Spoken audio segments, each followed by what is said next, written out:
Oh, Denmo.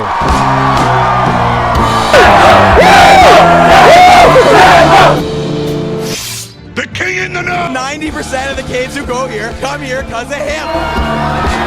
Jack Denmo inspired me to come to McMaster. Everybody's got to get way more strong. My name is Jack Denmo. Hit that like button. Okay, guys, welcome to the first ever episode of the Jack Denmo Show. Today I'm joined by my good friend, Cringe Daddy. What's going on, buddy?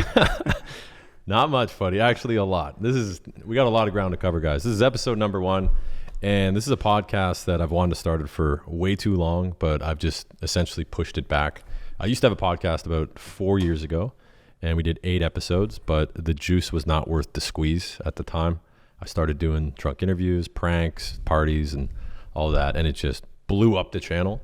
So the podcast was just put in the backseat while I was doing the content, but yeah, this one is going to be the new improved version of the podcast, and it's going to be the number one podcast in Toronto,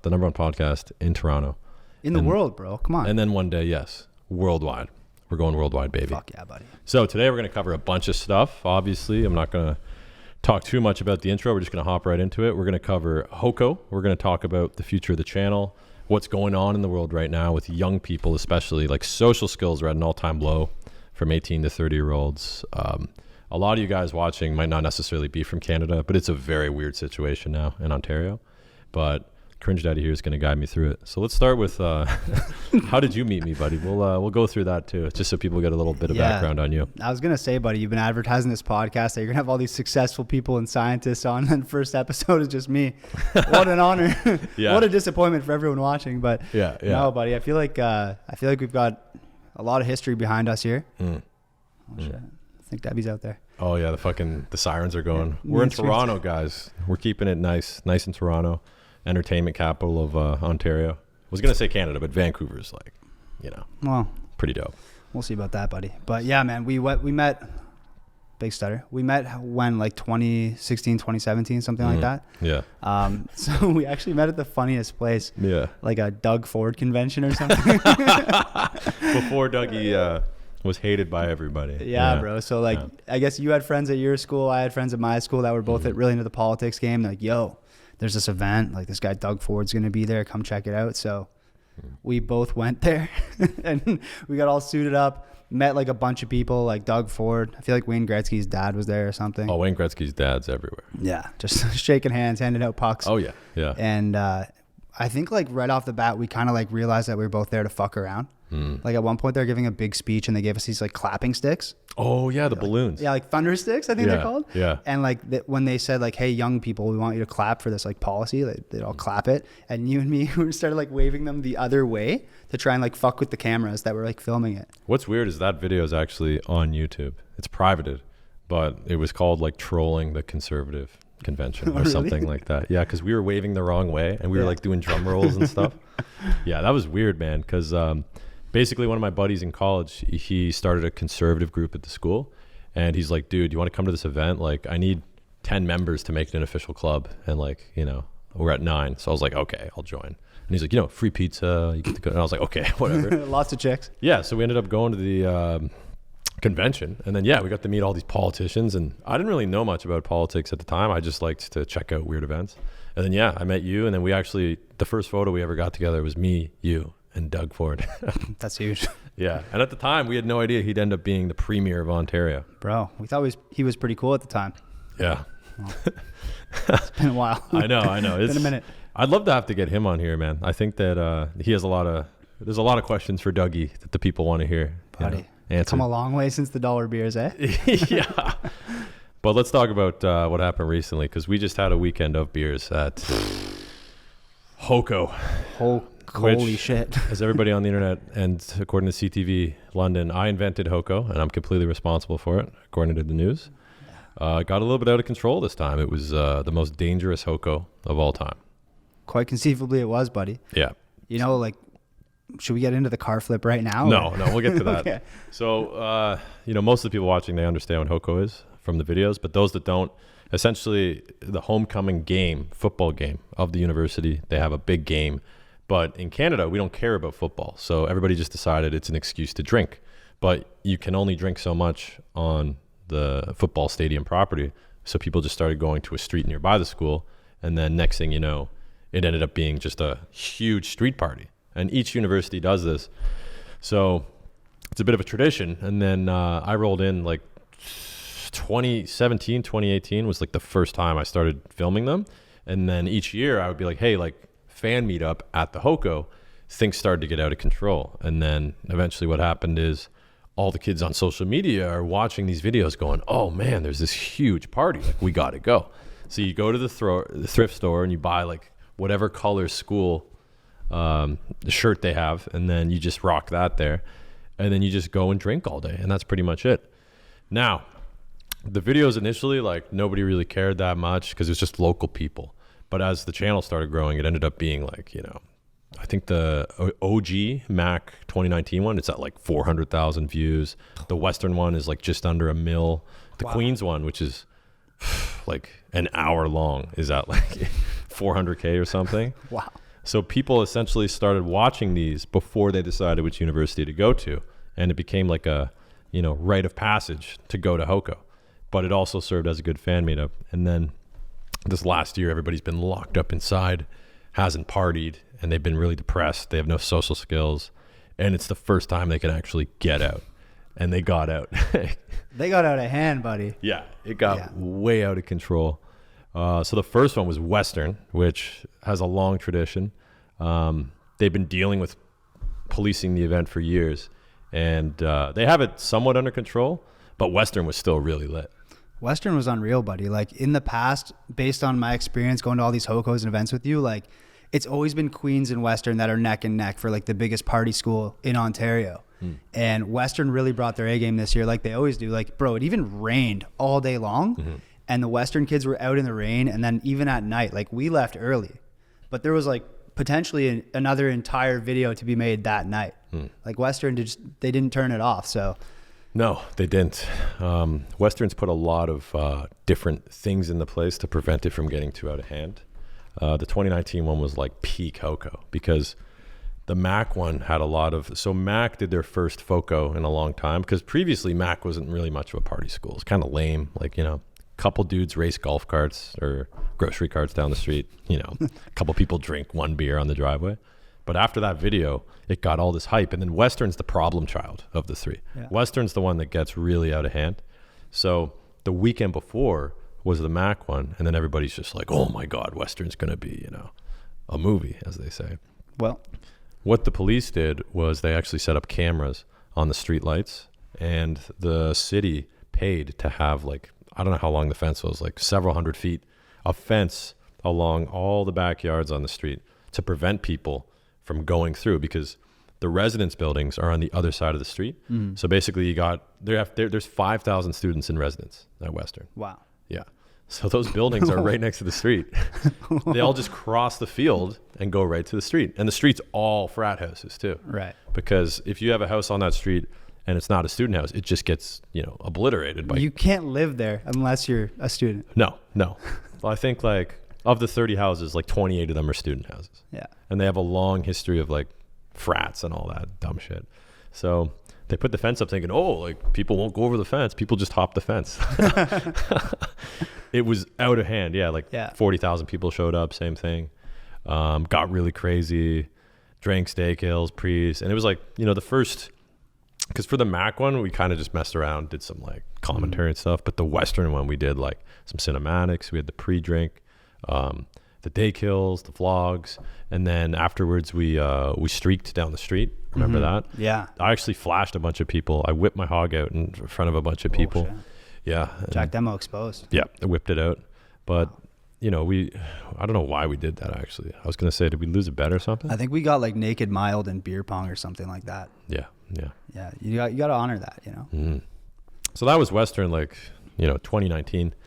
And then after that, there was a Panda Game, which we never went to. We'll get into Panda Game later. That's a whole That's the one, like, how have we not gone to that yet? Yeah, this first episode, the show isn't going to be about just Hokos and drunk interviews. It's actually going to be me interviewing, like, you know, high level, interesting people. But we gotta talk about Hoko. We gotta start somewhere, right? We gotta start on Hoko because Hoko was out of control. So yeah, after that you got the Queens one, which is always like the third week of October, and Queens is a cult. Like they all like, you know, say prayers and light candles and fucking paint each other purple and have They're orgies. crazy over Fucked. there, man. Yeah, 50-year-old people rent Airbnbs in the old frat house they used to live in, and then at nighttime they walk around with beers and torches. It's the only Hoko where you'll see like your grandfather, your dad, and yourself. Yeah.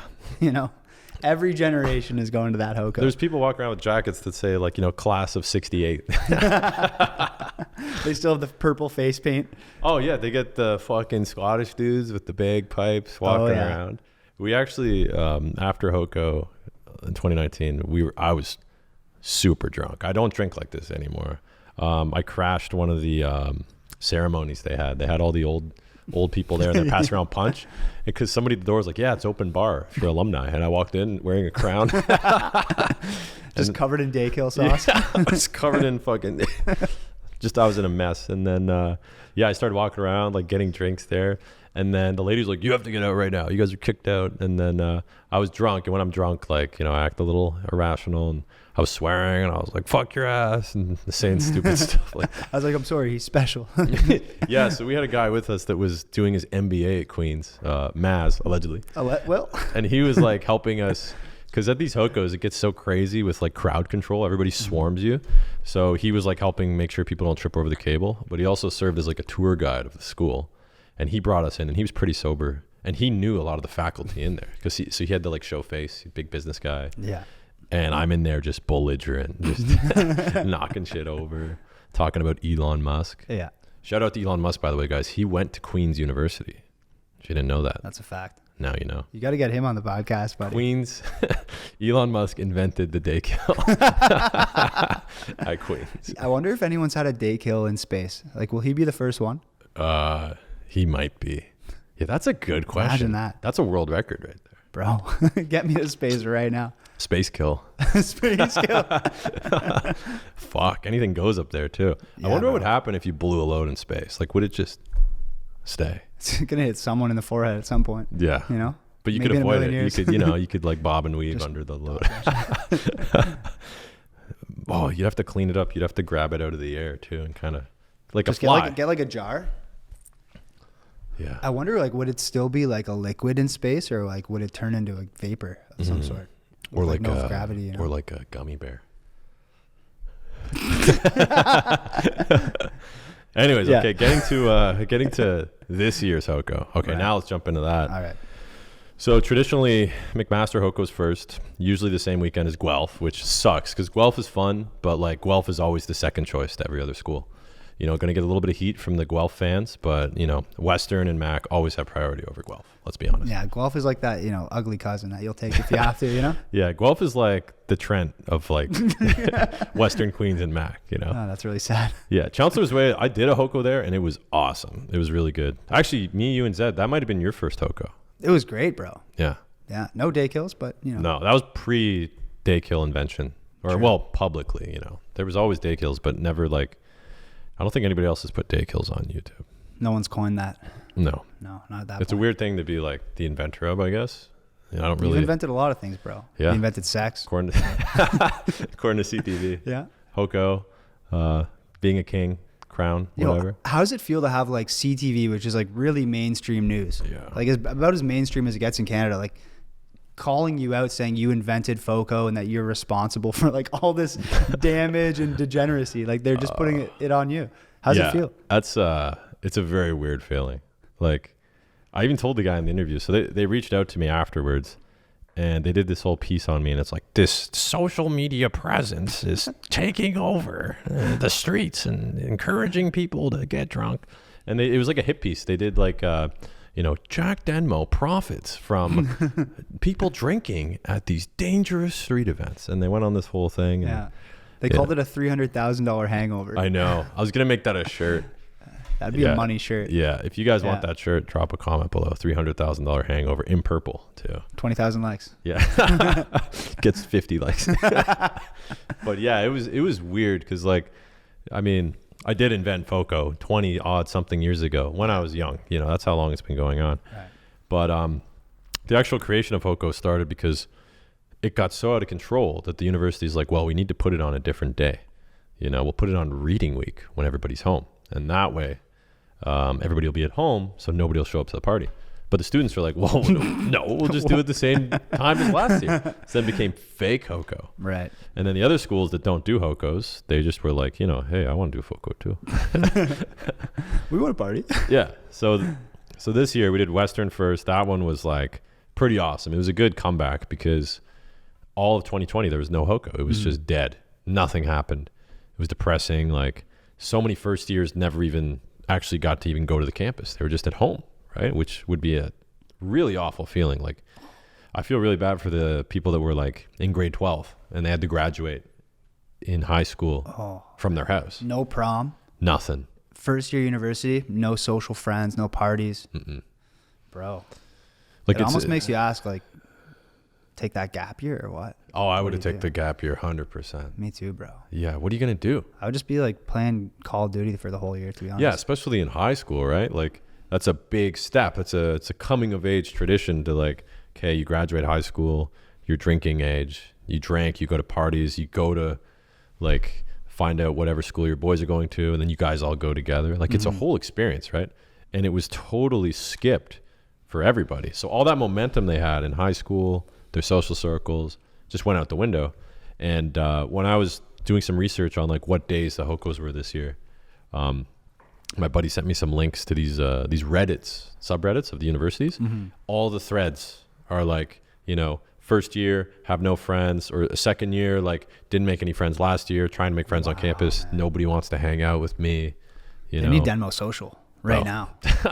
I need to make something just for like friend making, dude, honestly. Cause For real, man. Yeah. Denmo social is more about like, you know, the male perspective, like how to get girls and all that. But yeah, honestly, people just need to make friends. Like I saw one post, it was like, you know, I messaged some people on Instagram, but they never got back to me. But nowhere in the post did it say that they walked up and talked to other people. Right. Because that's how you make friends. Well, that's like illegal right now. Yeah. Dude, it was illegal for a long time. Yeah. You could, I remember I posted on my Instagram a couple months ago, there was this clip of the bylaw officers in the city of Hamilton ticketing people for shaking hands. Yeah. That's tough. Can you imagine that? Well, it's for our own good, right? But anyways, so this year was the comeback year. Everybody was getting social. Western policed the shit out of it, obviously. And I think a lot of people were very scared. There was a lot of uncertainty on, you know, is it going to happen? Because each year the police are just like a brick wall. They keep getting harder on people. Yeah. And then it rained. So. That was tough. Yeah. Bro. But you know what? They persevered. Like they powered through that fucking rain. They went for it. Yeah. But bro, like, it's weird talking about Western right now because like after Western, I was riding a high. I was like, yo, this is a great Hoko. And then Mac happened.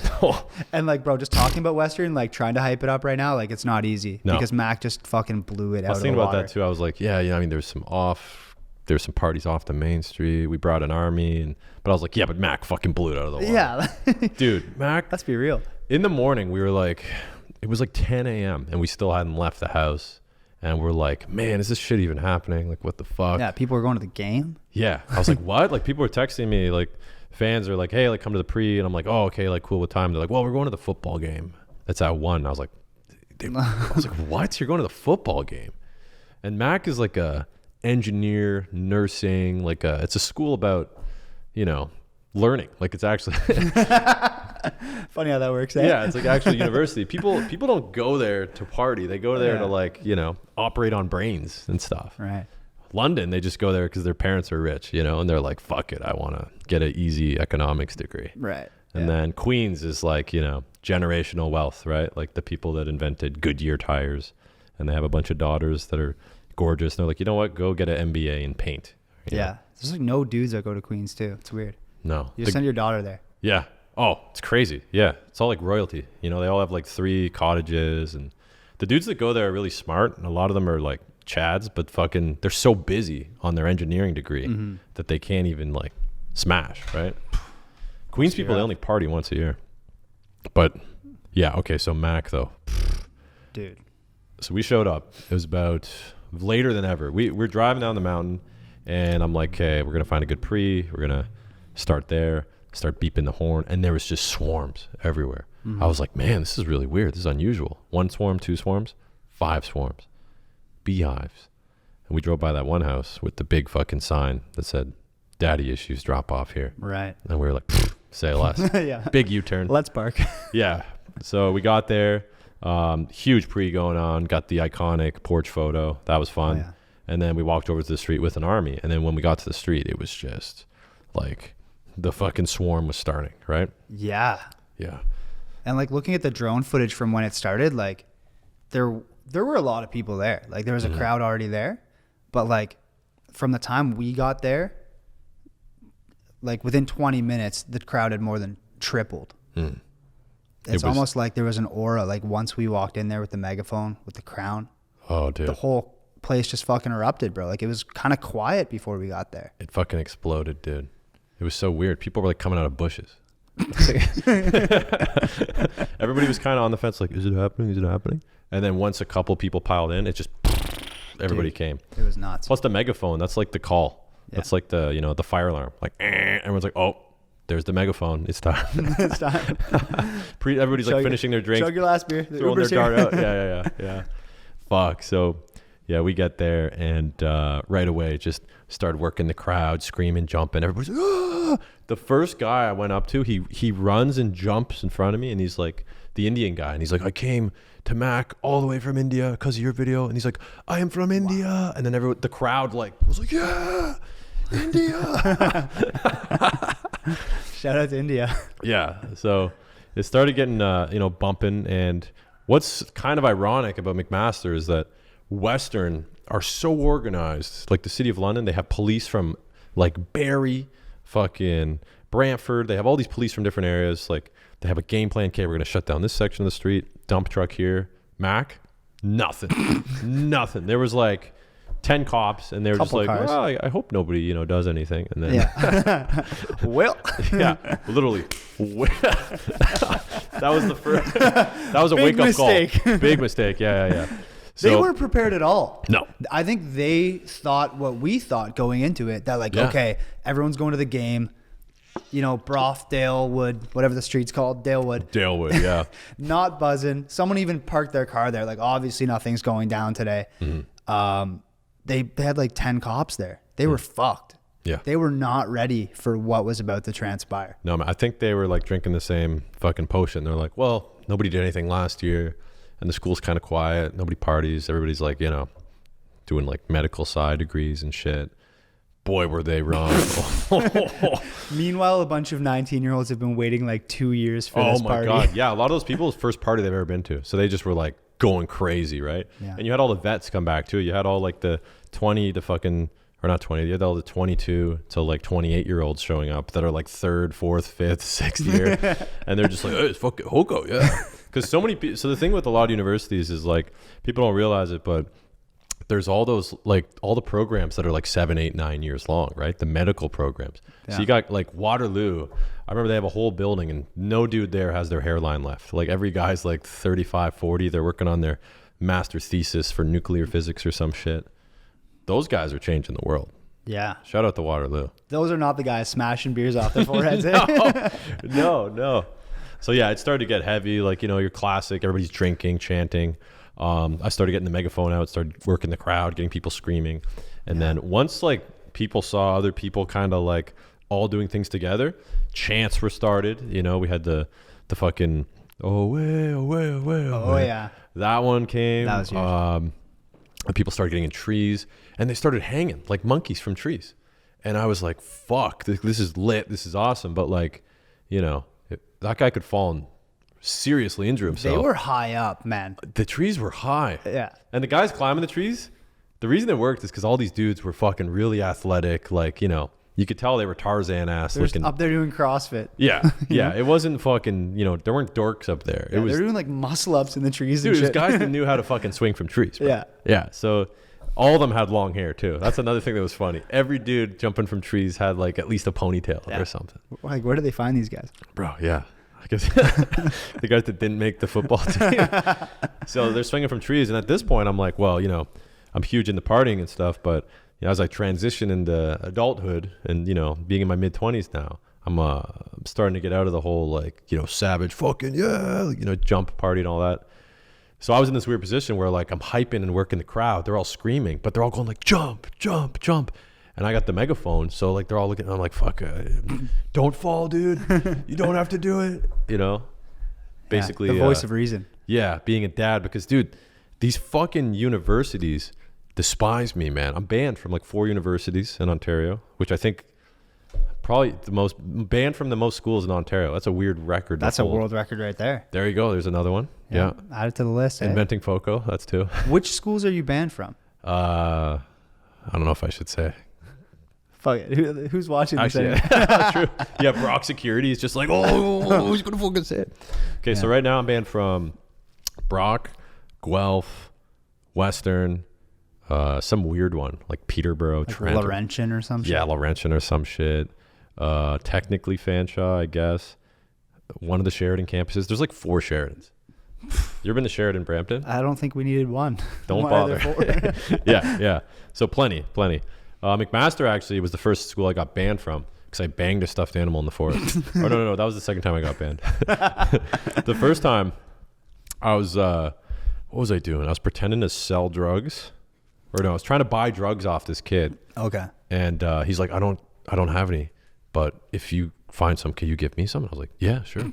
Turns out this guy's the son of like a Chinese billionaire. Okay. Oh shit. Yeah, he freaked the fuck out, went to the school board, essentially ratted himself out because I wasn't going to put the clip in the video, but he went to the school board and he's like, yeah, I was caught trying to buy drugs on your property. It's going to go online. I want it removed. And they're like, wait, what were you doing? He snitched on himself? Yeah. Tight move. So that was the first time I got banned. You know, I used to do, I did pickup lines after I got banned too, because I got unbanned. But I remember I did this pickup line on, there's a lot of 30-year-olds and 32, 33-year-olds at McMaster, because they're all doing like their masters or their teacher's thing. And when you do pickup lines on like a girl that's like 25 to 35 and they find out you're recording, they get absolutely ridiculously pissed, like total freak out. Okay. Like nervous breakdown and everything, because once you get over a certain age, people hate being recorded. Like that's why like when most pranks, people that are old freak out because the stress of life is starting to weigh on them, right? They have that burden of, I have to wake up early. I hate my fucking job. Don't have as many dating options, not as social. And then they find out they're recorded for a prank. Oh my God. That's a recipe for a Karen right there. Yeah, dude, that's the same era when Karen started coming out. Oh my God. So I did this video. It was like, I have a crush on you. And I had like a little can of Crush. So I would do my whole spiel. But this girl, she was actually cool. So I was like legitimately just talking to her like casually as a conversation. And, she was older than me, but like I like older chicks because they're more mature and they're smart. Right. So she was like 30 or something. And she's like, yeah, like, like nobody's ever hit on me before. This is really cool. Like, and I was like, yeah. And then we had this whole sick 6-minute interaction. And then I pulled out a little can of Crush and I was like, I have a crush on you. And she's like, oh, okay. Oh my God, that's great. She loved it. And then I walked away and then I started laughing. I'm like, hey, like I'm just doing this video for YouTube. My camera guy's right there. We're just doing this prank. Ha. And then like my cameraman's like, like he waved. Yeah. Payroll Paul. Oh yeah. And she's like, wait, you recorded that without my permit? I was like, yeah. It's just like funny prank for YouTube. Whoa. Like these pickup line pranks. She's like, what? You were fucking bro, she lost it. She ran over to the camera. She's like, delete that in front of me. No. I felt so bad. Sounds like a good clip. It was a really good clip. Throw that up on Patreon for the boys.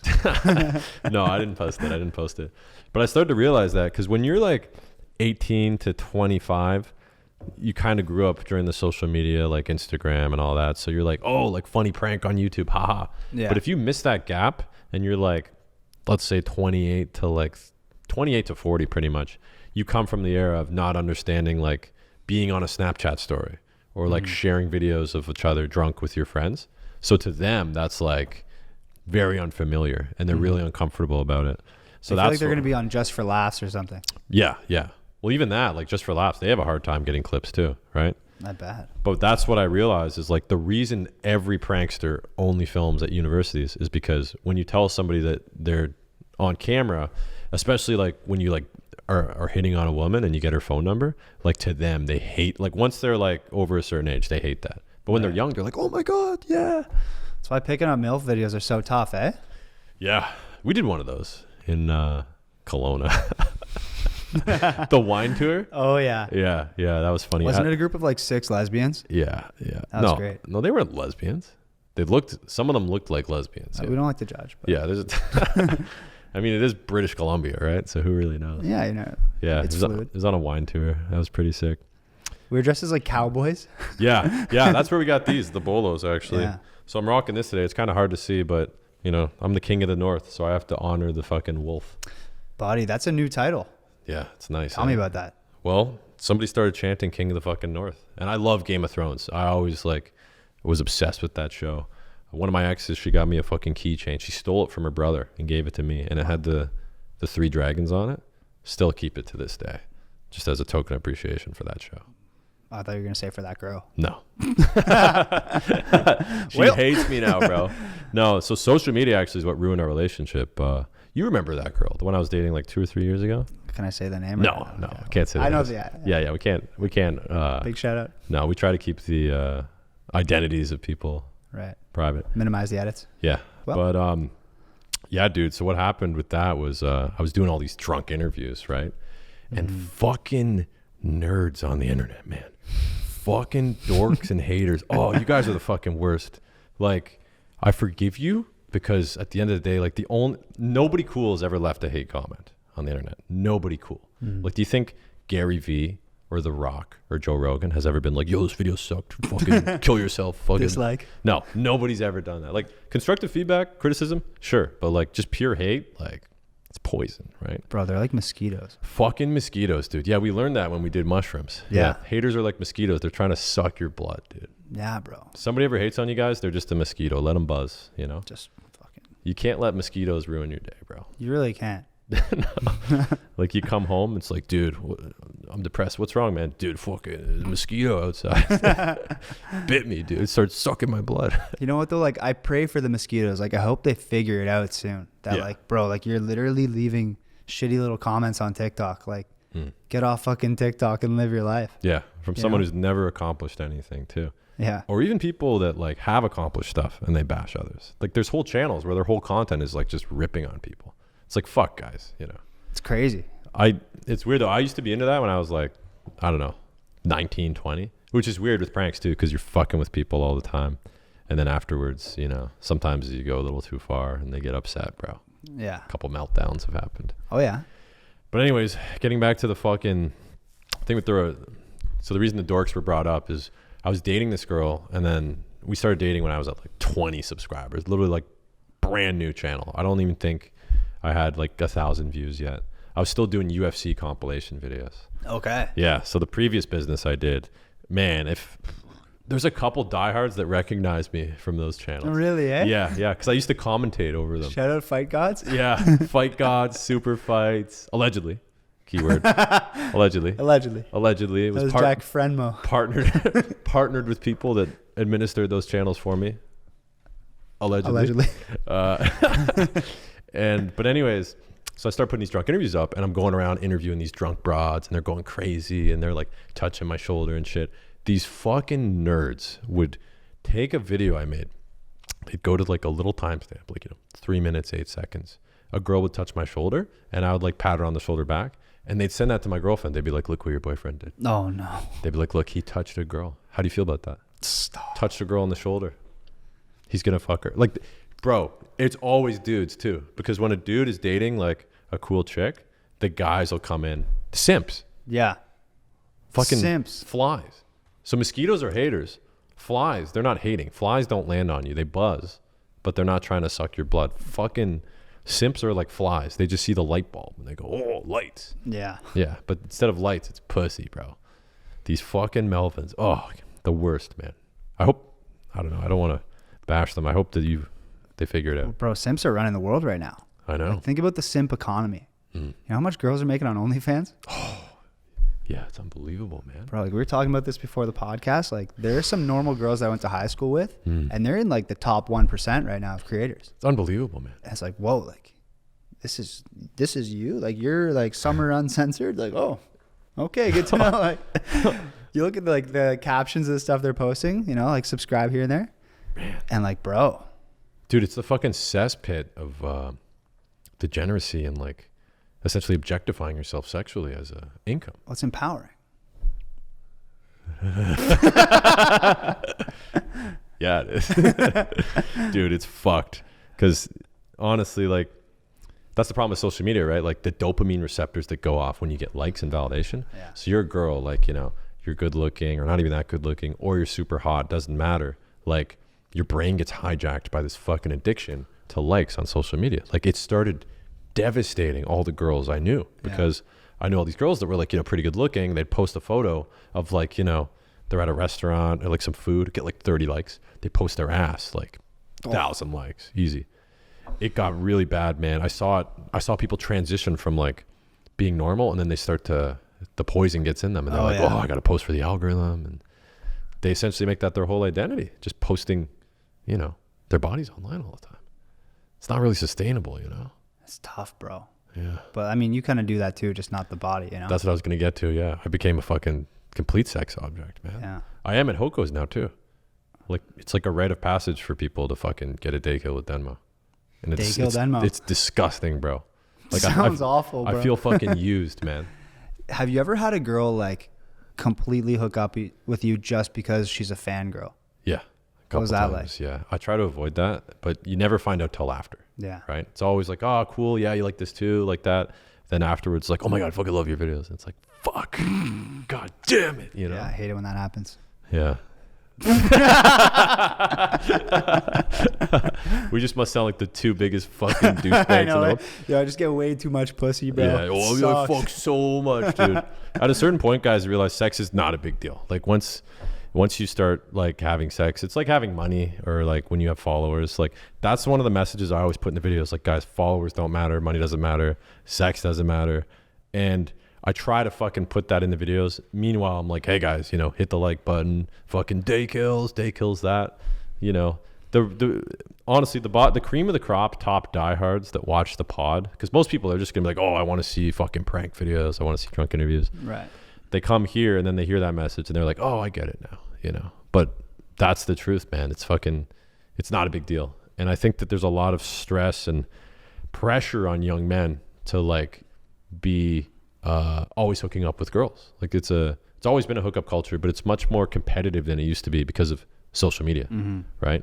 The simp epidemic of followers, because they're the ones like the reason that girls are completely dominating the dating marketplace is because guys are simping for them on social media, right? It's true. Girls aren't messaging a shitload of guys. They just wait, right? Guys, they post a little story of them. Hey, at the gym, like a little angle, a little cheeky fucking one of those, a snap. And they just wait like 5 minutes. And they got 6 dudes like, hey, what are you doing tonight? What are you doing? It's the worst. Drinks? It's so easy for them. You ever have a girlfriend and you see her like posting stuff like that when you're like in a fight with her? Oh, that's the worst. Is there a too. worse feeling? Oh, that's cringe when they do that, bro. Isn't that so weird? It's like a flex now. Like, yeah, you know what?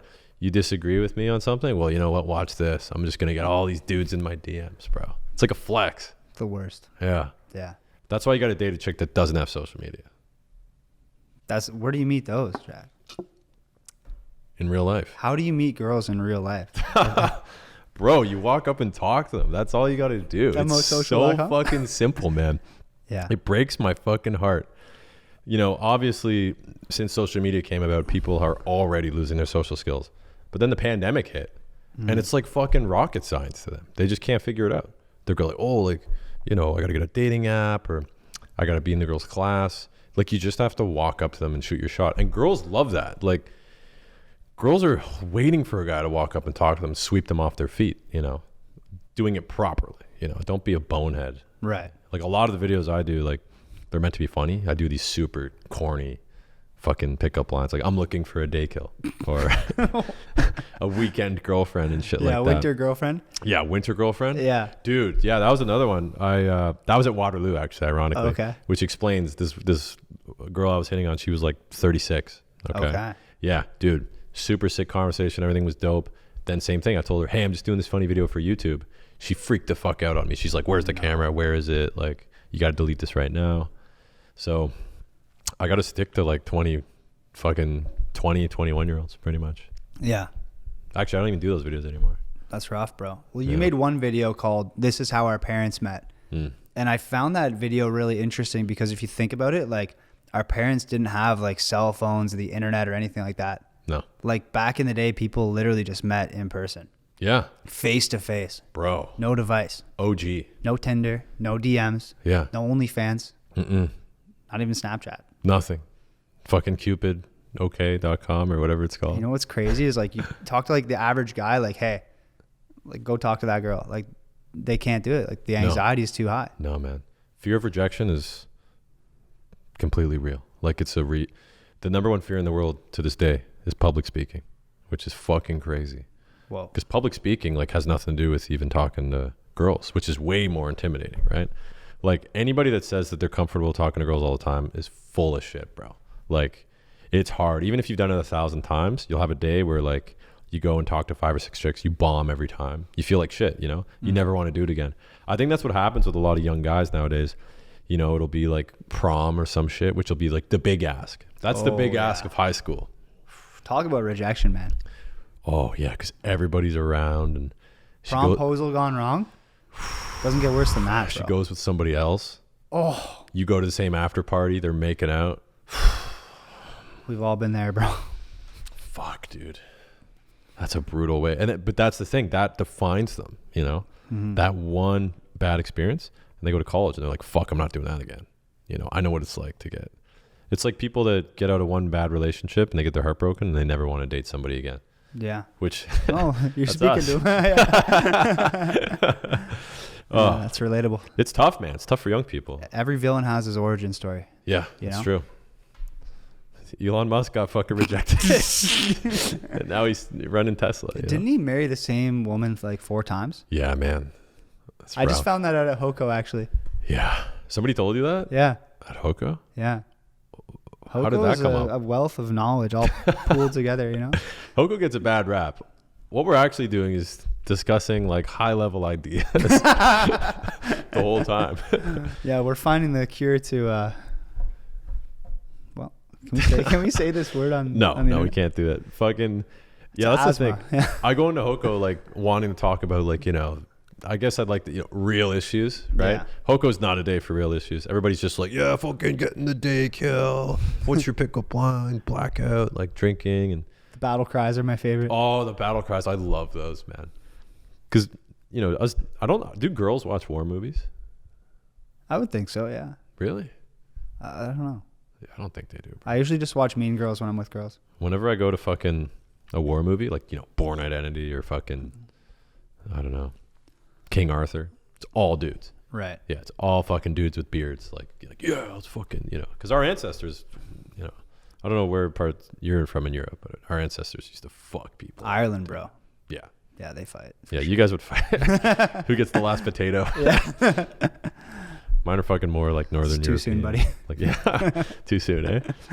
But anyway, so what the fuck were we talking about? Movies. Talking about ideas at Hoko. Big ideas. All right, battle cries, right? Yeah. Dude, in ancient war times, like our ancestors literally would run into war screaming as loud as they can. And that would like fire up the whole crowd, right? So what I'm doing at these Hokos actually is just getting to a very primitive level, right? Getting to that caveman DNA of screaming, celebrating, There's lots of like symbolic gestures, like a crown, Right. the king, right?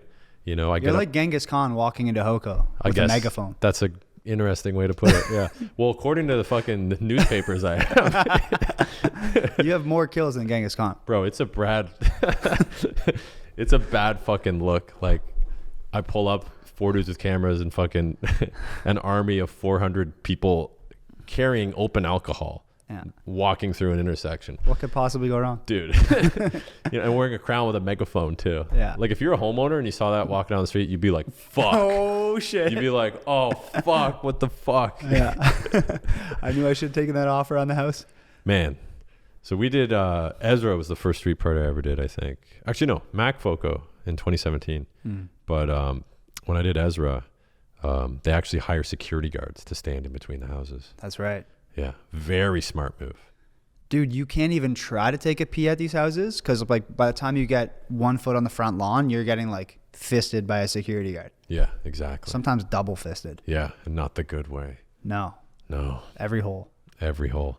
And to be honest, like, it's not a bad idea by the homeowners because they hire a couple security guards for a day. You're looking at like, I don't know, $500 maybe, 2 or 3 guys. Not Plus bad. they stand on the porch too. Yeah. You know, they take the day off work. Well, let me ask you this, buddy. Like, you've got, you know, I'm sure you've seen the news with the homeowners by McMaster talking about students, you know, pooping on their lawn, peeing on their fence, destroying their property, tearing down stop signs. Like, you know what? I don't think it would be a bad idea for, you know, the homeowners to get security at Mac the way they do at Laurier for Ezra. You know, like, obviously it would be kind of expensive, but if you think about it, like, someone's probably going to have to pay for that. And I think it should be like the inventor of Hoko. I think it should be you. It's a complicated economic problem here. There's a lot of ways we can break this down. Will you pay for security next year at Mac Hoko? No, I need security at Mac Foco. It's a fucking shit show. I can't even interview people anymore. It's true. I just get swarmed by like this new generation of people that need Snapchats and selfies, which honestly I have no problem doing because I get to talk to people. But like, it's funny. People want me to yell shit about kills and like into the megaphones. But like every time I'm like, yo, start a small business. Don't quit your job. You know, find something you like and then do that. Money doesn't matter. Like I try to like, you know, red pill them in that 10-second Snapchat. Right. They're expecting me to just be like, yeah, let's fucking go. But And then Gary V comes out of you. yeah, Gary, yeah, turn into Tim Ferriss while Just fucking flip couches all day. dude. It's weird. Actually, I would never want to have security to Hoko. I feel like that's overkill. Well, you know, like, I think we have accrued to a good point now. Like, we've got, you know, Voss right now, he's like a former bouncer at a club. So Yeah, like, in a which is way, hilarious, he's like yeah. pretty good security guard. Just making out with chicks Just all day. making out with chicks and protecting the precious cargo. Yeah.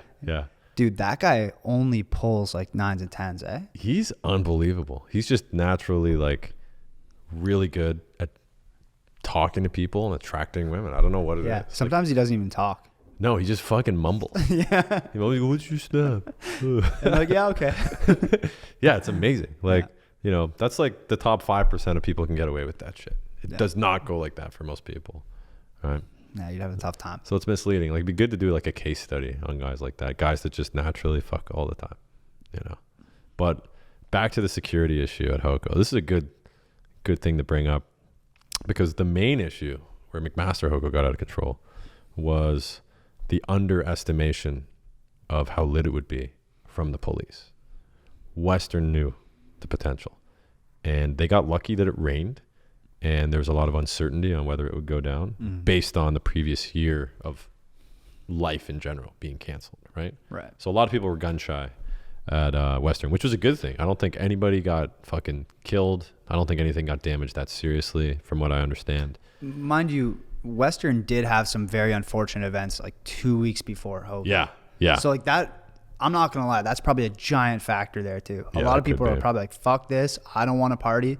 I feel unsafe for good reason. Yeah, so there was 2 major incidents. One, there's a party at a fucking residence and like 30 girls apparently got fucking drugged. So somebody put like ketamine in the punch, and then a bunch of chicks just got all fucked up from it. So that was a big problem. And then unfortunately, a huge problem was that there was an actual casualty. Some guy got beat to death with a piece of wood, and then he fell and he hit his head funny. So I guess he got hit by some guy, and then he fell on the ground. And he went to a coma, and he died at the hospital. I don't even know if he made it to a coma. I think he just died. So sad, bro. He's Yeah. 18. Fucked up, dude. Yeah, man. Yeah. He's That going to should be not a happen. army doctor. That was his plan. You know, because as much as we like to pretend that we like provide value to the world as like YouTubers, like doctors are the real. Yeah, you know. let's be real. Yeah, come on. Like you could have 100 million subs. Like PewDiePie, 100 million subs. But like, how many lives has he fucking saved, man? He saved my life. Did he? No. Like a firefighter, Imagine. a doctor. I mean, maybe, I don't know, maybe he didn't want to be a doctor. I don't know. I guess if you want to be a doctor, you know from a pretty young age, right? Like everybody I know that's a doctor, like since they were like 10, they're like, yeah, I want to take care of people. Yeah. But yeah, bro, I'd say like Mac was so underprepared. Like the police there, they were completely outnumbered. Yeah. There was nothing they could do. And like they even tried to like tame the crowd, but like, do you see the one video of the EMS truck rolling through the crowd and getting pelted with beers? Yeah. Like The that was paramedics. paramedic. The Like paramedics imagine got that was a belted. cop car, bro. Oh, dude. It would not have been good. No. So that was the number one problem. Number 2 was the difference in the streets, right? So Ezra, the entire street is student houses. Like the real estate market kind of figured that out years ago. Everybody that lived on the street was like, whoa, okay, I could rent out 8 bedrooms here. It'll be a trap house, but I can pay off my mortgage and eventually flip this house. Cause it's like a mini apartment on the street, right? Yeah. And then same idea with Western, Brofdale. Literally every house on Brofdale is a fucking student house, right? Yeah. And Queens, same thing. Well, Queens, the whole town of Queens is a university town. Yeah. Like- if you're local in Kingston, like, why are you still Yeah, there? Like, yeah. what are Unless you doing? like, are a retired fucking guard from the penitentiary and you're living on pension. There's no reason to be there, bro. I would still even get out if that was the case. Yeah, honestly. But like, if you like to party and drink and just have fun, it's perfect, man. Or if you're smart, Yeah. I mean, their fucking campus is like Hogwarts, bro. They have like huge libraries and coliseums. Yeah. It's pretty dope. But same idea. Everybody on the streets figured it out. But McMaster is like, a little safe street. There's only a couple student houses. So a lot of people got fucked, They were like, yeah, this is a good street, but they didn't know about Hoko. I don't know why they still live there. No? Like, do you think this is the year where they figure it out and they're like, you know what? Like, Yeah. we're selling this house, or at the very least, like, turning it into a student trap house. It Like- came so out of the blue, bro. I saw videos on the news of like 65-year-old like couples, like old people, like they seem terrified. Yeah. Like, bro, like that's not a good environment for them. No. And allegedly, you're the one creating this environment, Jack. Yeah, that's what I mean. How does it feel to I've be heard a first-hand menace to accounts society? from homeowners that are just like, yeah, we hate this Jack Denmo guy. He just shows up and brings like a swarm of people, and then he just hypes up a huge crowd, and they start flipping cars and shit. But like, I'm not the one telling them to flip cars. I actually condemn all of the property damage, and I say it in such a way that it's so obvious. Like, to me, it's so obvious. But I guess when you're a 19-year-old that's like super fired up from being locked inside for a year, and you're drunk and everybody's got their phones out, you turn into a monster, right? And it's weird for me because I'm not a big phone guy. I'm not into social media. Like, I'm not into that hype, even though, ironically, that's my job. Right. Truth bomb. But these guys, they all live that. Like, anything for the Snapchat, man. Anything for the fucking video. They want to get featured flipping the car until the Bad idea. until the hammer dropped, bro. Oh yeah. And it's dropping, bro. No Dude. pun intended. Hamilton. Well, when that car was being flipped, you guys were like a little further ahead with me. I was talking to some fans, getting photos and shit like that, allegedly. Yeah. And dude, I was walking towards the crowd and I hear what sounded like an explosion. It sounded like a gunshot, but louder. Like, I played some Call of Duty and it sounded like a frag grenade Yeah, went off, mortar bro. or some shit, Like, right? either that or like some tear gas. Like, I thought the cops were like shutting shit down with a big boom boom. Yeah. And I start seeing like all these girls like running away from the crowd crying. And I asked one of them, like, what's going on? And they're like, yo, like someone's shooting, like something like that. So I like start sprinting into the crowd, like Cringe Daddy's going to save the day. Like I'm some sort of fucking superhero. Kind of dumb. Run against the crowd, just get bodied Yeah, by like, an army. I don't know what I was thinking, but I get there and see the car flipped Yeah. with kids dancing on it. Yeah, man. And whoa, Shit was fucking heavy, dude. things took a turn for the worst. Yeah, we got out of there at a good time. So we were like, the general game plan is you go to the Hoko, peaks, it starts peaking like 1, 2, and then everybody kind of leaves the street. But this party just kept fucking going, man. Like, once we showed up and the hype was there, everybody came out of the fucking bushes, everybody came from the trees, and then the football game ended at 3:00. Oh. And McMaster won. Oh. Yeah, they won big too. So all the football players, all the people from the event, they're like, okay, the event's over. We still want to drink though. Let's go check out Hoko. And then another fucking army came. Oh my God. It was like the perfect storm. Yeah, bro, it was literally the perfect storm. Wow. You had police that weren't ready, homeowners that had no idea. You had kids that hadn't partied for a fucking year. You had all the alumni coming back, and they like all the people took gap years, right? They're like, we're not going to go to school during this bullshit. The fucking football team showed up with all the hype in the world because they just won a game, so they're all jacked up. And then all the fans, all the cheerleaders that were working there, like there's a lot of pre's that we couldn't do because the girls were actually like, they're like, yeah, we have to, pom pom or whatever the fuck. We got to work. So yeah, it turned into an absolute mess. So we got out at like 3 because the video would have been fucking 6 hours long if we didn't get out of there. There was so much content, So we got out probably like 2:33, headed back to the car, went up the mountain, chilled a little bit allegedly, and then came back down in disguise. Mm-hmm. So Crown was off. Crown was off. Who would recognize you? Sunglasses, a fucking hat, or it was bandana. A bandana, sunglasses, and just a Mac sweater. Mm-hmm. And came back down, just kind of observing, seeing what's going on.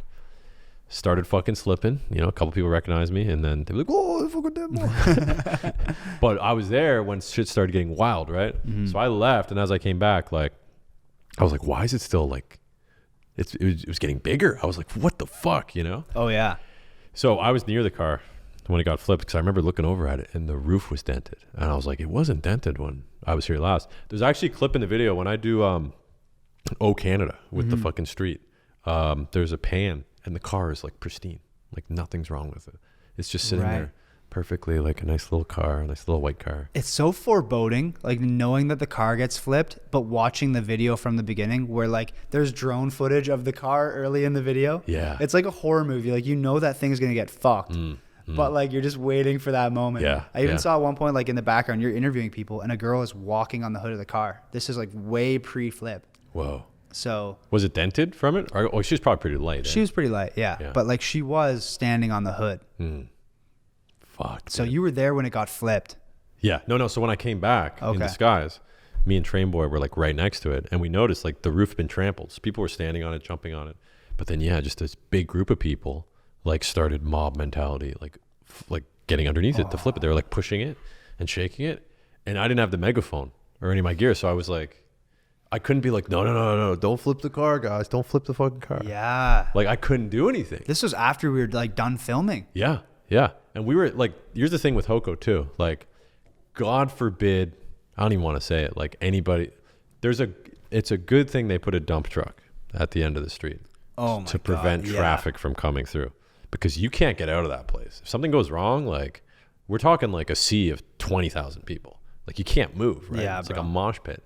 I'm glad we live in Canada. Like, I feel pretty safe in that pit. What's ironic, they don't even do this shit in America. Because it would turn into a fucking riot. It would be rough, bro. Americans are another level when it comes to that. Yeah, that's the thing with Canada. We're very peaceful, right? That's why, like, I kind of take pride in being, like, responsible for fucking, King of the North Hoko shit. Yeah. Because everybody's, like, 95% of people are pretty good apples. They show up, they drink, they get day kills, they make friends, they rep their fucking school.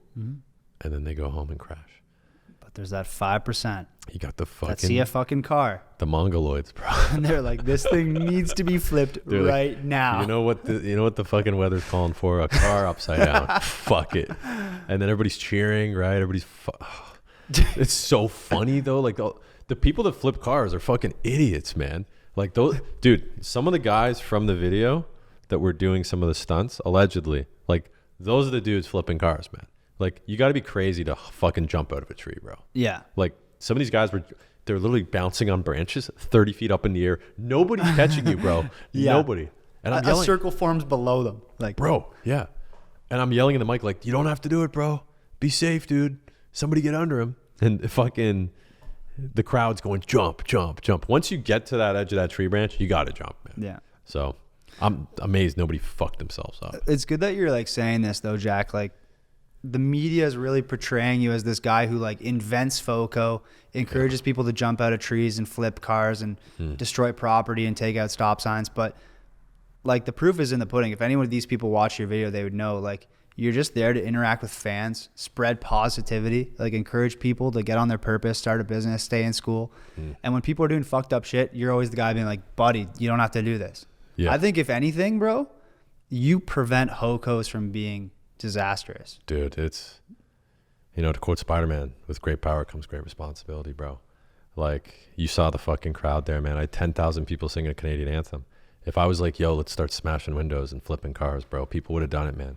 The power of a fucking crowd, what's the term, mob mentality? Oh, yeah. Oh, man, it's like there's moments, like, obviously, there's no kings or kingdoms anymore in first world countries anyway.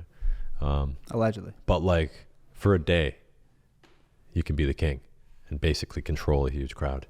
And if you control them the wrong way, man, like, it could go real nasty, dude. Oh yeah. Yeah. So I gotta fucking be a good energy. And I've kind of evolved into that too, because, you know, in my early 20s when I was 19 and shit, I was like, yeah, fuck it, you know, party, fuck the police, all that. But as you get older, you start to see the perspective of like, you know, because we're in the market of buying houses, right? And as a property investor, you'd be like, wait a second. Dude, when I was managing student houses, like, for those that don't know, I had a business where I managed student houses. I had like 120 Indians that I was managing houses for.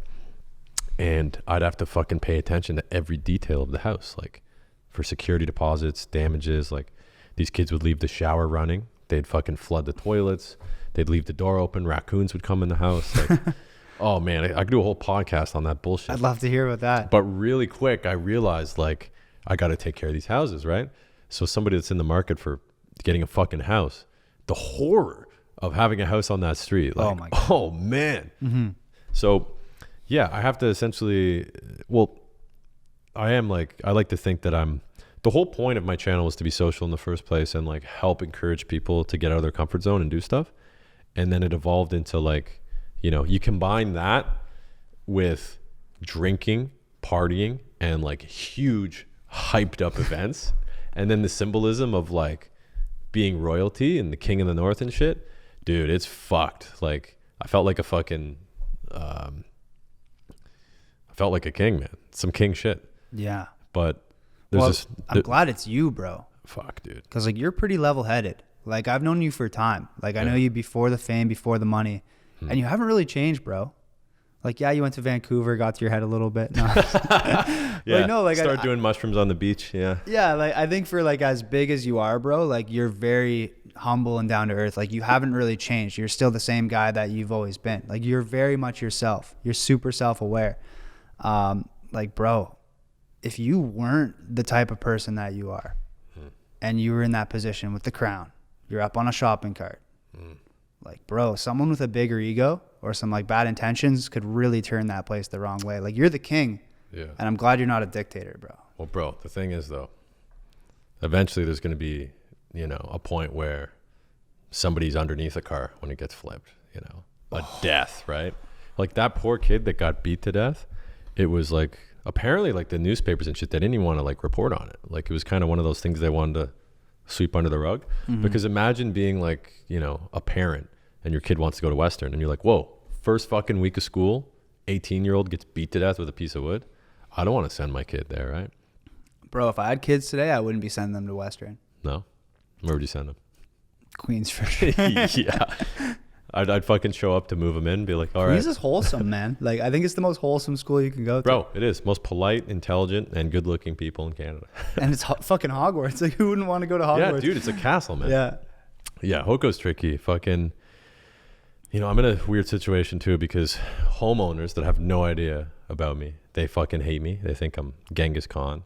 Universities hate me because I roll in and I fucking film pranks. And, you know, most of my pranks aren't that bad. That's the thing with pranks. Like most of the people that do pranks, you can tell they were total nerds in high school and they liked being mischievous and fucking with people. But I was never into like you know the guys in the class that's like throwing chairs and like throwing pencils at the ceiling yeah, and shit. like getting kicked out of class and stuff. Yeah. Like those are the guys that end up being pranksters or like savage YouTubers. I was never like that. But those kind of videos are like what people love. They want to see people get fucked with, right? So as a university, you're like, fuck, I don't want my students to have a bad experience. This guy comes in and, you know, dresses like Batman, blasts porn, interrupts a live lecture, goes into the middle of the exam and gives a speech as Batman about why you shouldn't be a cunt. And then fights a kid dressed like Spider-Man. All in a day's work. All in one day, man. They laid the hammer down on me hard. They fucking sent police to my house, my parents' house. They like, you know, put a fucking hit piece in the newspaper about me. Like I've had only negative articles written about me, really. Yeah. And you know, a lot of them I deserved, I guess. You know, I'm showcasing people doing dumb stuff. I was being a fuckboy on the campus, but yeah, you know, I don't have like a lot of things to, unless people get to talk to me, they just see the videos and headlines. They're like, oh yeah, fuck this guy, right? So yeah, Right. The police, they don't like me. They're on my ass about shit all the time. The universities. Mac's actually really cool though. I have a good relationship with the chief of security allegedly, and all the constables, allegedly. How many? Take a shot every time we say allegedly in this video. Like I said earlier, we got to keep all information, you know, in my opinion, allegedly. A lot, in my opinion, allegedly, depending on the time of day. I have a deal with certain universities who understand that the videos generate revenue and make people go, which that'd be an interesting video, like the economics of. Bro, we could do a full financial analysis. Yeah. But there's a lot of backdoor deals going on. You know, some campuses low key, they have to publicly condemn, but they like go like, yeah, keep filming. Yeah. So what I'll do sometimes is when I go, they'll be like, hey, like, where are you going to be? Like, what area? And I'm like, oh, you know, I'm going to be like, you know, in this library near this. And I'm like, okay, cool. If we get any calls or complaints, we'll just be like, yeah, it's being handled. So that way they know, you know. I was at fucking Brock. I got banned for the dumbest reason ever. I was doing like some pickup line videos, and then security showed up and they're on my ass. And then 5 or 10 minutes in, I was like, wait, what did you guys get the call for? And they're like, oh, were you blowing an air horn? Some guy was going around blowing air horns next to people's faces. It's a prank, bro. Yeah, bro, they thought it was me. So they wrote up the ticket, escorted me off. And then they're like, well, you were filming anyway, so yeah, fuck off. And I was like, what the fuck? But it's BS, bro. What you got to do is you got to get ahead of it and get a relationship going with the campus police. And then they understand, oh, the guy's just filming, you know, because what happens is security show up and they're like, oh, there's a nuisance, you know, like we have complaints, like this guy's causing a ruckus, but they don't understand the context, right? Yeah. So that's what leads to getting banned. But what were we talking about before? Pranks? I was just going to say, bro, Ryerson's the best for filming pranks. Oh, like not as far as like, you know, it was the best kept secret, not anymore. Yeah, well, big shout out to Ryerson. Yeah, bro. Like one time we were filming a prank in the library there, and like these employees of Ryerson come up to us. I was like, "Fuck, we're gonna get kicked out." Early in the day, bro. too. We were trolling. We went into acting mode. Oh yeah, crisis control mode. Bro, they were like, "Do you guys have a media pass to be filming in here?" And we're like, oh yeah, I think I left it in the car. And I'm like, oh well, yeah, I think so. Like, let me go find it. They're like, oh no, like if you don't have one, just come down to the lobby. We'll sign you up for one. That way, no one will bug you all day. You can film as much as you want. Yeah, and then we were like, oh yeah. We do this all the time. Yeah. Totally slipped my mind. Yeah. Basically, I wouldn't say license to kill, license to prank. Yeah. Because when you go to a campus and they have a film program, Western did this too actually before they banned me allegedly. There's people filming all over the campus. And because there's like a news or journalism fucking program there. But yeah, you get to literally shoot everywhere and nobody bothers you. People love to see it. Yeah. What's awesome about pranks on campuses too, so many people are consumed by their phone that like the prank camera guy could be like 4 feet away and the people you're pranking have no idea. They're so used to people like on their phones and shit. 20 years ago, people would be like, yo, there's a fucking guy with a camera right there. Yeah. You know? Now it's just normal. Yeah. Mason just sitting there. Totally publicized. Yeah. With a huge monopod. Yeah. Some of the lenses are good though. They're like, you know, when we did the car stealing prank, I had one buddy laying down in a bush underneath a fucking restaurant sign just to get another angle. Wow. Yeah. But for the most part, you can get like 100, 200 meters away and nobody knows you're filming. That's wild. Stand up next to a tree. Oh yeah, the classic. Yeah, classic. I like the classic like phone checking technique. Yeah. Pretend you're checking your phone while you got the fucking camcorder going. Yeah. Nobody looks. People look over. They just think you're like holding your stomach and, you know, hitting the fucking. Is that you? Oh, it's just somebody walking by. Someone's blasting those beats. We're in the heart of Toronto here. There's fucking just dudes walking around with boom boxes on their shoulders. I love to see it. We're in the 90s. Well, you know, this podcast, the first episode, so a lot of you guys are gonna have to bear with my ADD here. Just got off a 3-day bender fucking editing a movie. Bro, I'm surprised your eye is better that fast because in the video your eye was all fucked up. Bro, I legit didn't blink for like 18 hours. I was just editing. I was just fucking editing. How much Adderall were you ripping for that? There was so much shit in the video I wanted to cut too that I was watching it back because I didn't even watch the video back before I posted it. I'm like, hey, you know, this once over, it's pretty good. Yeah. I was watching it back. I was like, fuck, this guy's getting fired. This guy's getting fired. Like, you know, there's a couple swear words and, you know, things that were in the video that didn't need to be. I think there's a little bit of fluff, you know, but I wanted to show love to all the fans, right? Because man, when you're in a video like that, like a 58, like that, you're showing your kids that, like, hey, you want to see what daddy did in college? Yeah. He jumped out of a fucking tree. No, I have like friends who have like younger brothers and sisters and they're like, yo, like they're so excited they're in Jack's video. Yeah. Like they get fired up. They send it to everyone they know. So like even like they're not even the one talking the microphone, but they'll be like in the crowd and you can see them in the video and they're excited about that. So like you got to show them all love. Bro, know? It's ultimate respect for them too. Because like if we stuck to just like interviews and vlog shit, it would probably be about, I don't know, 35, 40 minutes.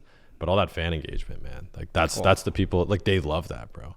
You know, it's very genuine too, because you give them a little bit of time and you talk to them like normal people, right? Because a lot of them have good messages. Like that one guy did a complete call to action on Denmo social. Oh yeah. Yeah, he's just like, yeah, fucking, you know, it's good. I get good feedback. And it's not just about the day kills. And I was like, man, this is music to my ears, bro. That you got to put that on demosocial.com right now. Yeah. But bro, like, let me ask you this. You keep saying like, this is the last Hoko. Like this could be the last year, you know, like you're 35 now, like you're getting old. I just turned 41. Yeah. You know? You look good for 41. Yeah. But like, dude, is it going to be hard to walk away when like every year the fans just get like more and more loving for you? Like every time we go there, don't get me wrong, there's always fans and they're always super supportive, but like Hoko after Hoko, I just feel like it grows in numbers and like in the, you know, just level of appreciation that they have. Like, is it going to be hard to walk away from that? Because at this point, you're pretty much just doing it for the fans. Like, it's not about the kills. It's not about the views now. No. That's the thing too with these videos. It's so niche to like all the worldwide fans are like, what the fuck is a Western? You know, they're like, what does that mean? Like Big Western SEO Canada? video. Yeah, like the SEO game's bad. But the people that go to the school, it's like a cult. They're like, oh, because even the people that think I'm a total clown, they're like, oh man, like fucking, you know that one guy we all hate? He's in the video. He said something dumb. Let's all watch it. Yeah. Right? It's going to be tough, you know? That's the funny thing too. You said like 35, 41. On the internet, I have 6 different ages, bro. Dude. Wow. Another thing too, the internet says I'm 5'8" feet tall. They say my sister's name is like fucking Skylar or something. Oh yeah, Skylar. Yeah, bro. I have like 2 brothers. Fucking a lot of people think I'm Jack Harlow. It's fucking weird, man. So much misinformation on there. Dude, what's weird is some shit's really accurate. Like there'll be some article. I don't know who made these Wikipedias too. It's like probably guys from India. But I was reading your IMDb and you were in that one movie on Netflix, like that Civil War movie. Oh yeah. What the is Matthew Broderick movie? Yeah. Yeah, man. I don't know. Bro, that shit pops up on my Netflix sometimes. I'm like, holy, like this is literally Jack in a Netflix movie. Yeah, I remember you sent me a photo of that. Bro, identical. Dude, it's fucking weird. Yeah. It's trippy. Apparently, like I have a phobia of dogs. Like, dude, it's weird, bro. But yeah, I guess getting back to the fucking question of keeping Hoko going. Yeah. I feel like it's like my obligation, you know, because if I don't go there, it's going to turn into a shit show, right? Like Western police are really cool. I've been doing it for almost 4 years now, allegedly, besides when I invented it 20 years ago. Right. They understand that, like, you know, I'm not trying to get cop cars flipped. I'm not trying to get people breaking into houses. They know I'm just there to like work the crowd, meet fans, do some fun interviews. Right. So they come up to me and they'll be like, hey, like, we're going to start shutting down this part of the street. Do you mind, like, you know, if you walk that way, everybody will follow you, you know? And I'll be like, yeah. And then I'll just get the megaphone. I'll just walk by. Like, and then they get in the line and then they walk down the street. Right. It's very cooperative. Every time we're in London, things go very smooth with the police. Besides the ones, and honestly, the guys that got sent to my house, like, they didn't want to be there, dude. Like they hated taking the call. Yeah. Like the police that showed up at my parents' house, because that's what my driver's license said still. They're like, we didn't want to take this fucking call, but the city of London wanted to basically put their dick out, be like, yeah, what's up, you know? It's poor cops, man. Yeah, you dress up as Batman at our school, fucking. Oh no, never again. We're driving an hour and a half. But yeah, so the police, like Western gets it, right? Yeah. Mac, I had a good relationship with allegedly the team there, but that year of absence, you know, like nothing happened, right? And then they underestimated Hoko. So in the future, like it'd probably be in their best interest to work together with them. And you know, I'm hit or miss with Hamilton police, but you know, it might be a bridge worth crossing, you know. Right. Queens, I got to reach out to Kingston police. I got to talk to them and see how I can like kind of, you know, find out their game plan. Queens is in a good position though, because their Hoko is 2 weeks after all the other ones. Right. So they have time to get ready. You know, they probably, if they just saw Western, they're like, oh, it's a joke, right? But they saw Mac, they're like, fuck, we gotta, Yeah. we gotta game plan this. You know what I will say too? Like Queens police throughout the year are pretty good about keeping the streets relatively, drunk person free. Yeah. Like they're, even if it's not Hoko, they're out there giving out drinking tickets. Yeah. They stay on top of that shit. Well, they know the students have money. Yeah. For one. They know Queens, like they know Aberdeen is constantly teetering on the edge of disaster. Yeah. Yeah. Aberdeen. They're one guy with a crown away from anarchy. Well, the reason I would keep doing it too is like, it's fucking fun. But, all these old people act like they don't have fun. Like, go to any Ticats game. There's dudes in their 40s throwing bottles on the field, bro. Like, the fucking, what do you call it in the parking lot where everybody drinks? What's that called? Tailgate parties? Tailgate parties, yeah. Yeah, dude, they get rowdy as fuck, man. Yeah. Hoko's is just like the junior version of that. Right. And, going to one and kind of just chilling with people, having some funny content. Like, that's the whole reason I started a channel, was to just go to weird events, document it, interview people. But it turned into this whole other monster now where people kind of like, what I used to love about not getting recognized at it is I could just go on these weird little things and people would be very genuine with me. And it was just about the interviews. Like now everybody kind of knows what to expect. So a lot of people aren't genuine with their answers. You got to find those outliers that have no idea who you are and then just like interview them. And like the dudes that jumped out of the tree, they gave the best interviews all day. Right. Well, they were jacked up on adrenaline. Oh, dude. Yeah, the one guy countless other was substances. talking about his fucking...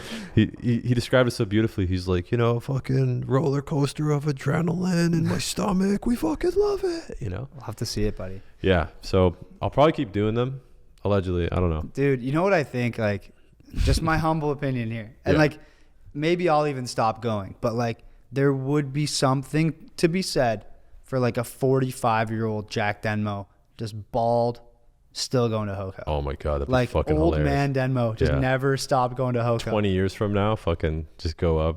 Like a fucking... That'd be iconic. Dude, that would be funny. Yeah. You'd be like a big podcaster by then. You'll look like Joe Rogan. Like, can you imagine bringing just Joe be Rogan to tatted up and Hoko? jacked, eh? Oh man, That guy at Hoko would be crazy. Bro, I'd be Leonardo DiCaprio, Yeah. 45, showing up and banging just with a 20-year-olds. big barrel hanging out.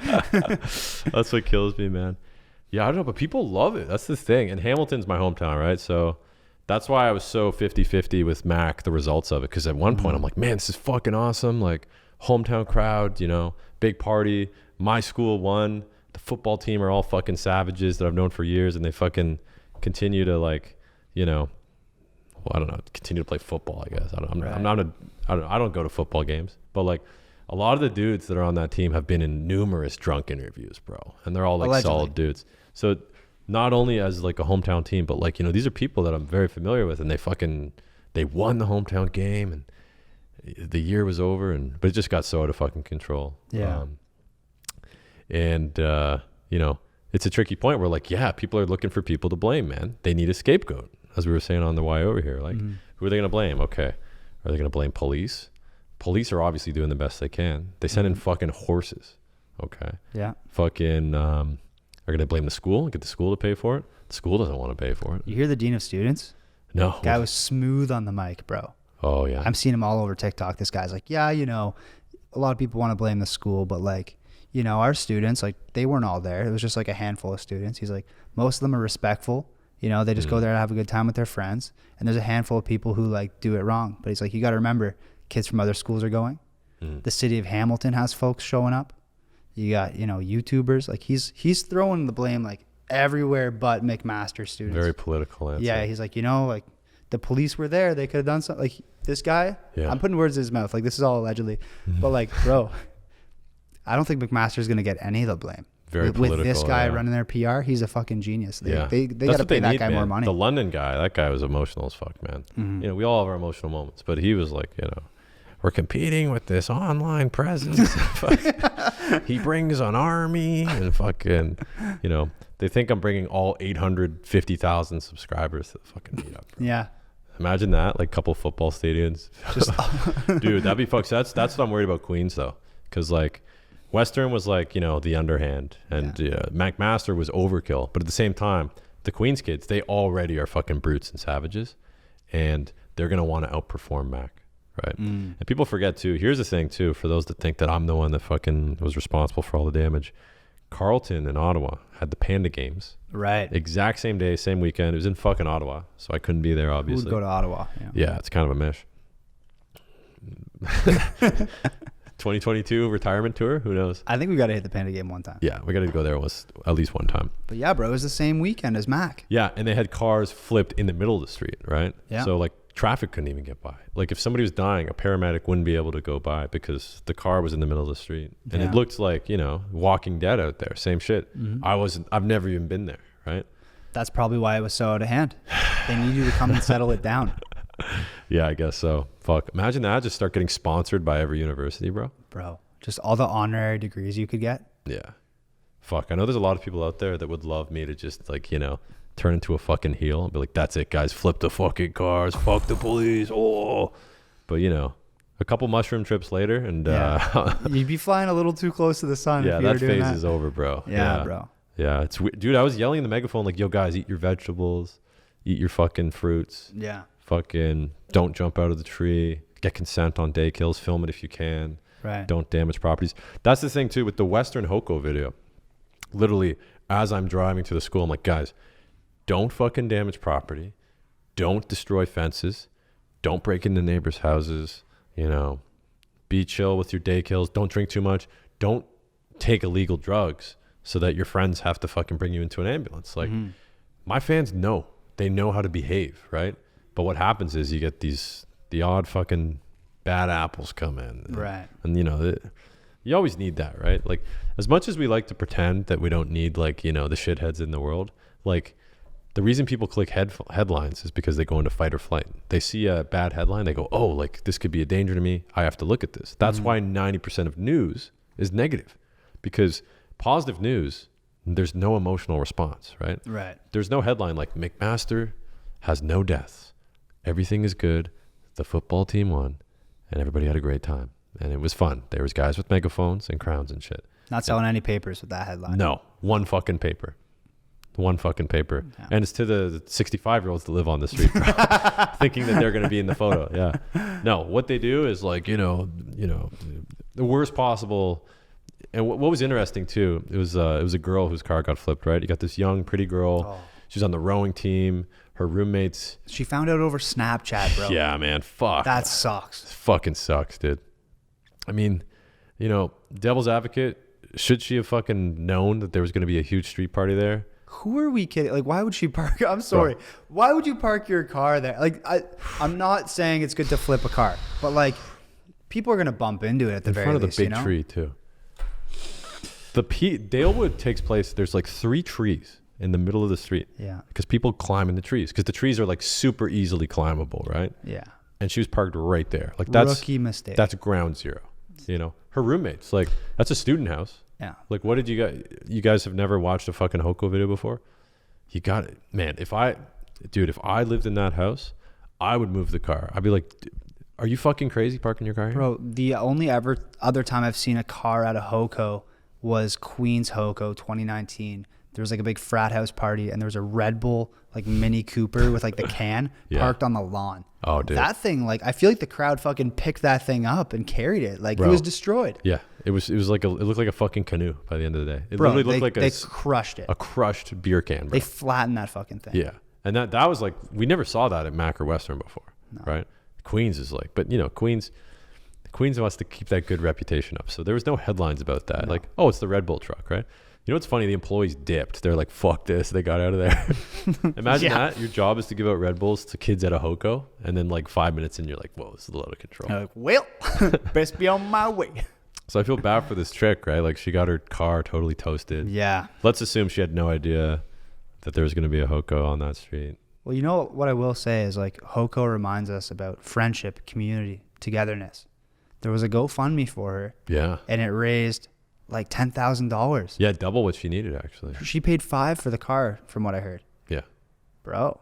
It's pretty good. I might park my fucking car at Hoko. Just saying.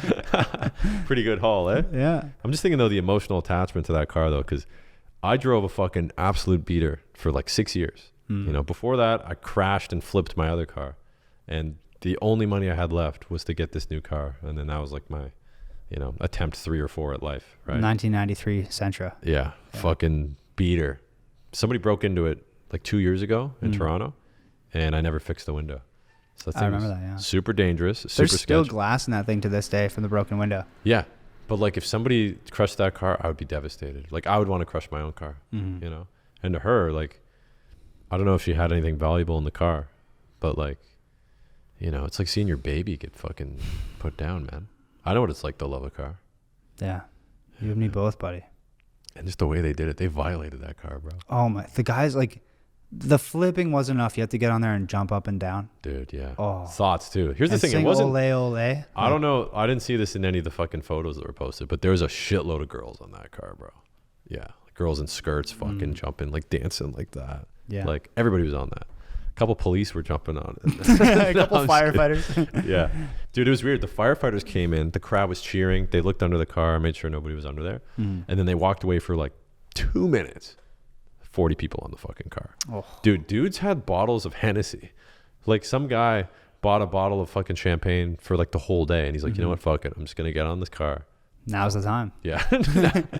They got bottle service on the car. Bro, they turned the car into a club. Yeah, literally. Holy shit. Yeah. I bet that girl fucking hates me, man. All the people on that street. Yo, do. like if she's watching this, like, you know, praying for you. Like, I feel bad for what happened to her. Yeah, bro. But at the end of the day, she's going to get a nicer Mazda out of it. So. Yeah, dude. But you know what? Like, lessons learned. We're not going to park our cars at Hoko anymore. No. And we're not going to flip any fucking cars if they are parked at Hoko. No. And that's that. Yeah. Yeah. So some ways that we can structure Hoko to make it better. What do you think? Besides those? Well, we got to stick to like the 10 Hoko commandments. Yeah. You know? Drink hard. Fuck harder. Get consent on day kills. How many commandments are there?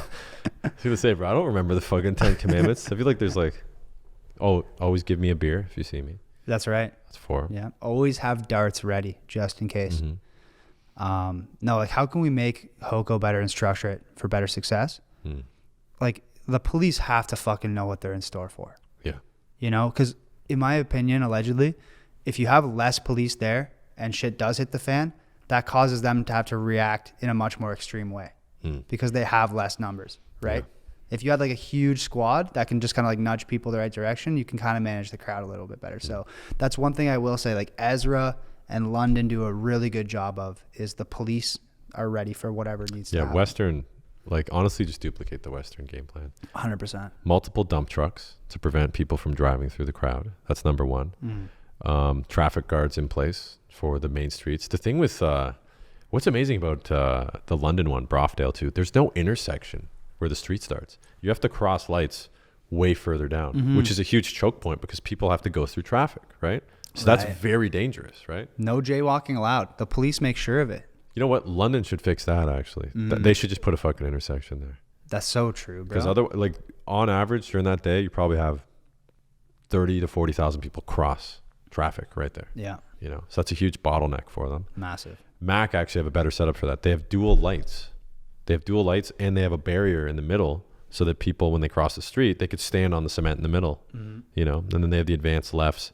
So they actually have an advantage logistically.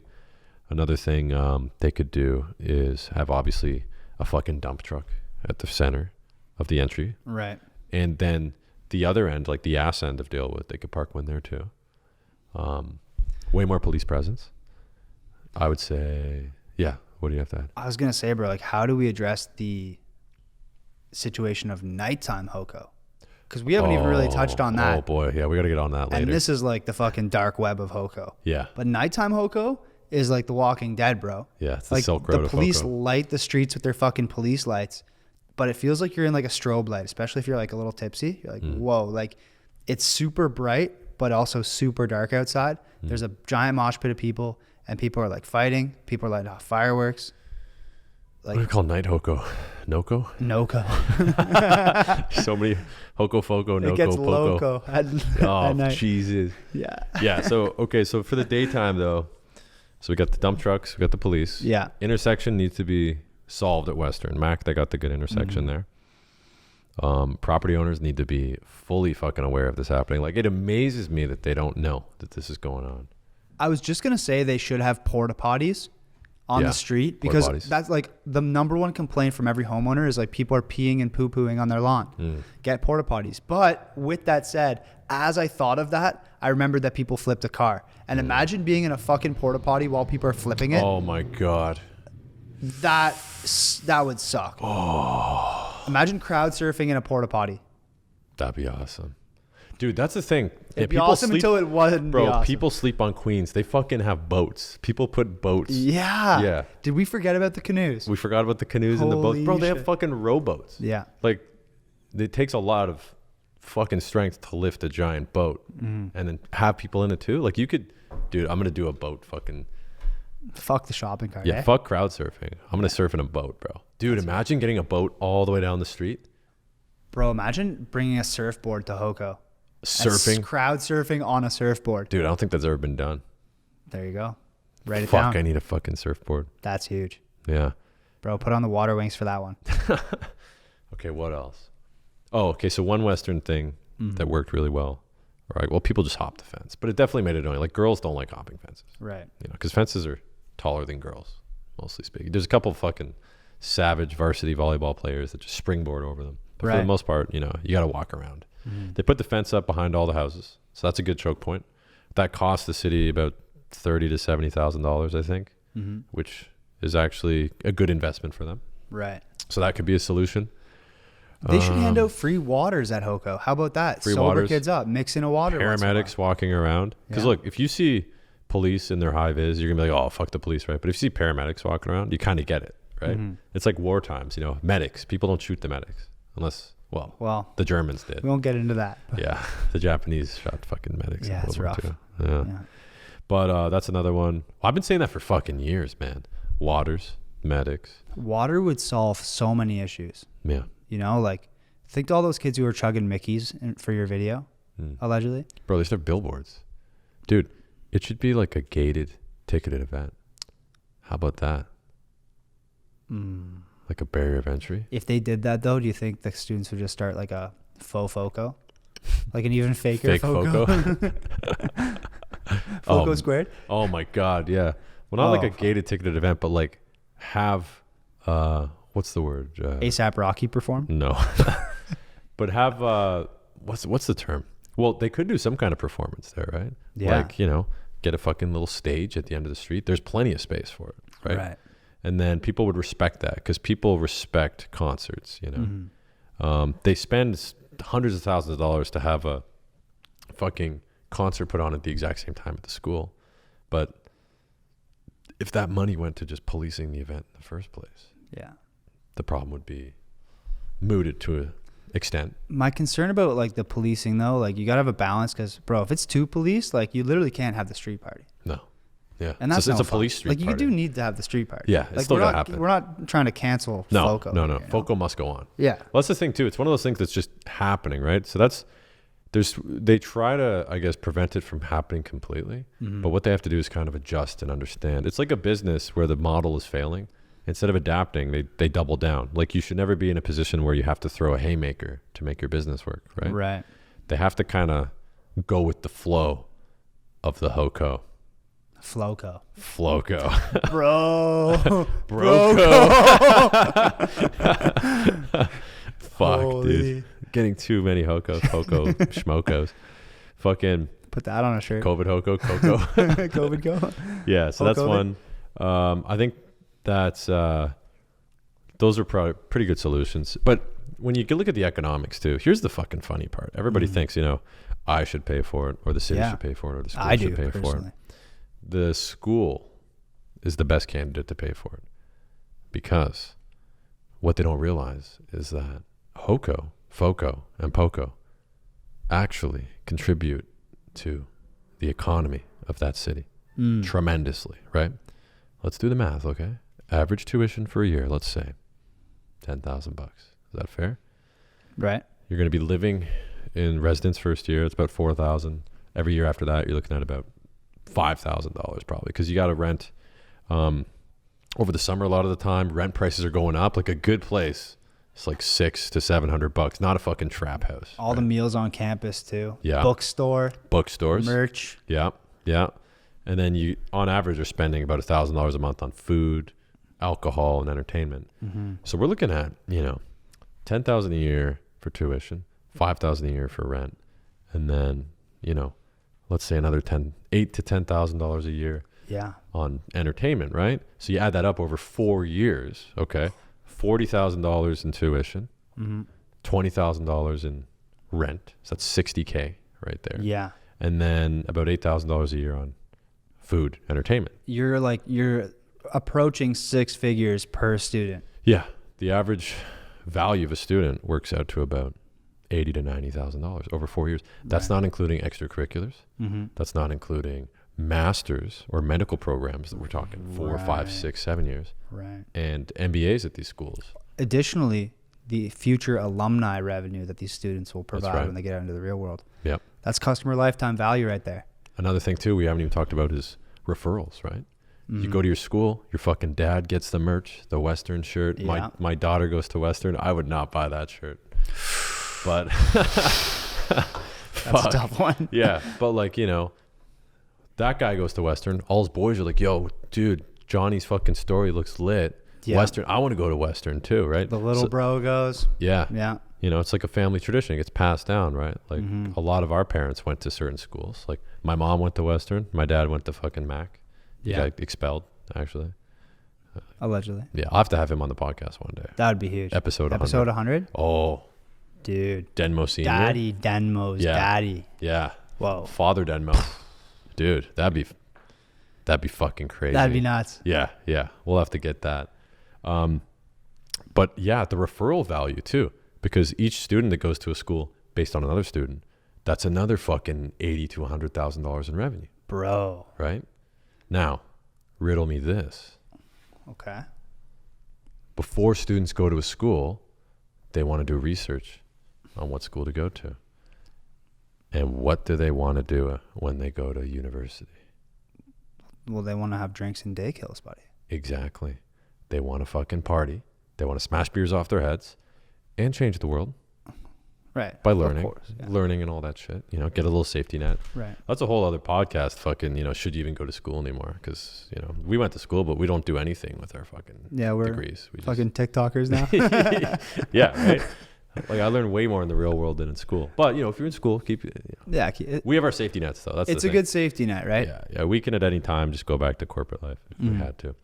But, dude, they go on fucking YouTube and they search the school and then they watch.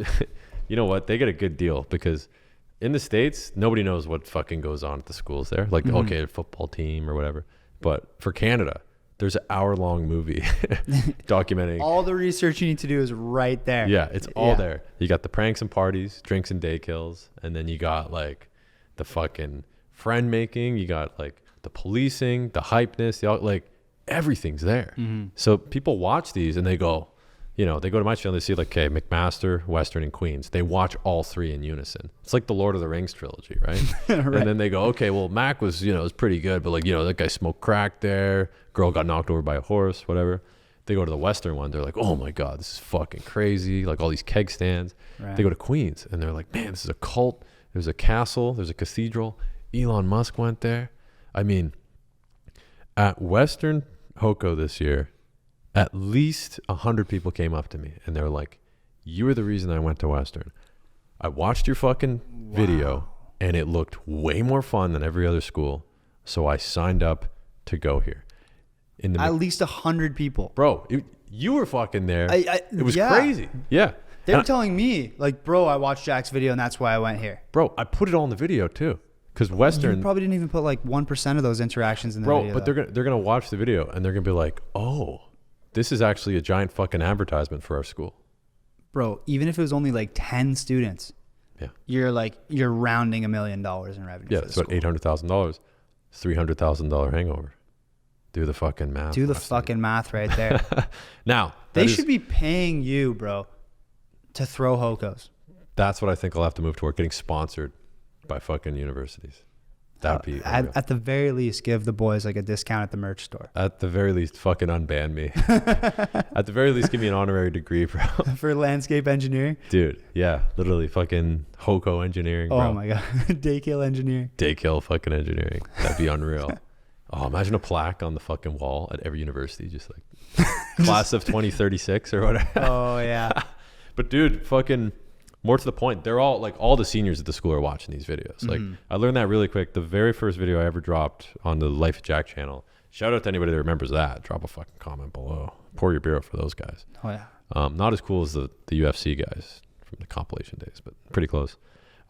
First video I ever dropped, Hess Village, made the place look like a zoo, which it is. Didn't someone fist a horse that night? Yeah, and then got KO'd by the horse. Right. But anyways, that week they were voting in City Hall about whether police should be there every weekend and if bars should pay for it. Yeah. The entire City Hall, like Mayor Fred and all the boys, circulated the video because allegedly one of my friends that owns a club on the street, allegedly, where Virgin Squad may have been filmed allegedly, was allegedly informed of the details of this meeting. And they basically came out, and before they voted, they're like, hey guys, everybody has to watch this video. No. Imagine the crowd of like 70 business owners, politicians that are like grown up in Hamilton, and they watch like a Jack Denmo video. An early Jack Denmo video too, with like the memes inserted in it. Oh and shit. My God, yeah. Dude, liquor violations up the wazoo, bro. Weren't people like pouring shots like off the balcony into people's mouths in line and shit? Bro, passing the bottle outside of the club. Yeah. There's multiple dudes knocked out. There was fucking chicks fighting over cabs.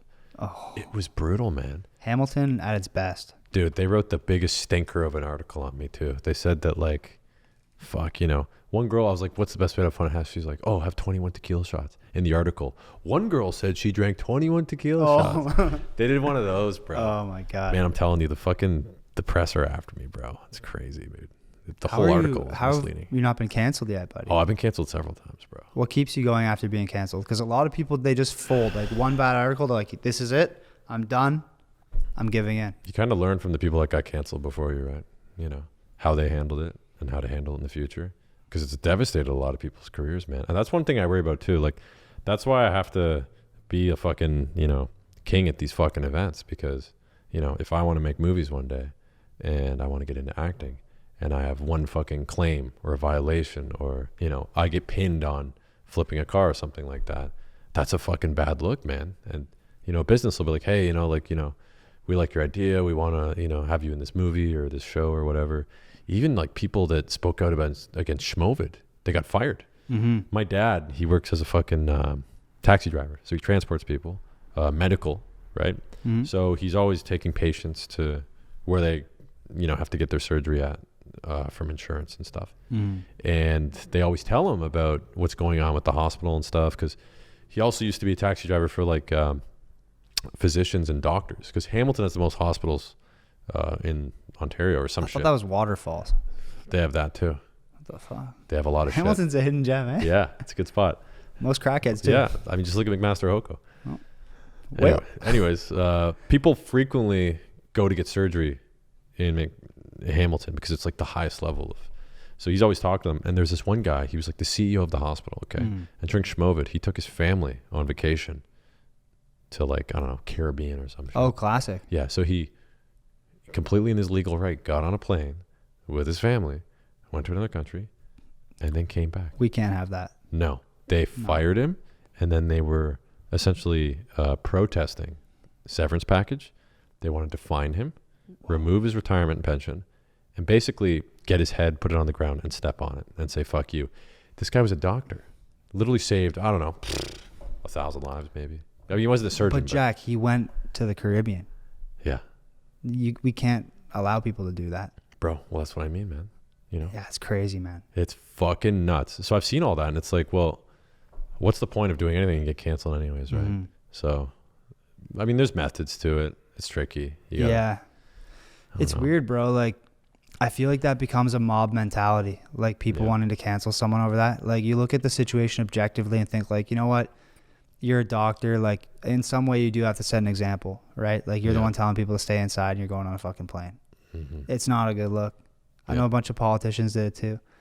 But at the same time, it's like, don't we all want to go to the Caribbean on a vacation with our family?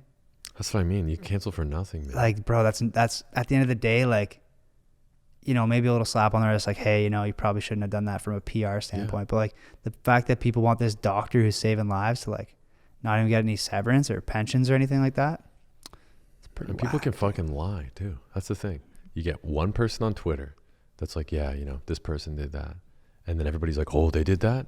And it's a fucking, everybody runs out of the forest, right? And especially when you're in the social media world too, like me, I've naturally created so many fucking enemies because, you know, I cost Hamilton a lot of money, allegedly. You know, the university's pinned the Hokos on me. That's a lot of money for security. Right. But then you got to go to like the people in the videos, you know, drunk interviews, pranks. Like I've had so many people lose their fucking jobs because they were an idiot on camera and said like some racist shit or, you know, fuck her right in the pussy. Bro, everyone in Caledonia is unemployed because of you. Yeah. The entire town. Which is funny because that event probably raised more money than any previous event had. 100%. Yeah. So every year, so the Caledonia situation, this is a good one. Caledonia is like the hub of all the fucking small towns around. So like, you know, shitholes like Cayuga, fucking Dunnville. Fuck, dude. That's a rough one. That whole town is a catfish, bro. Shout out to Dunnville, Hagersville, fucking Brantford, all the weird little parts of like, you know, Norfolk County. Yeah. Every year they essentially have a high school reunion on Canada Day. Right. It's in a parking lot. And it's right next to the fire department. Yeah.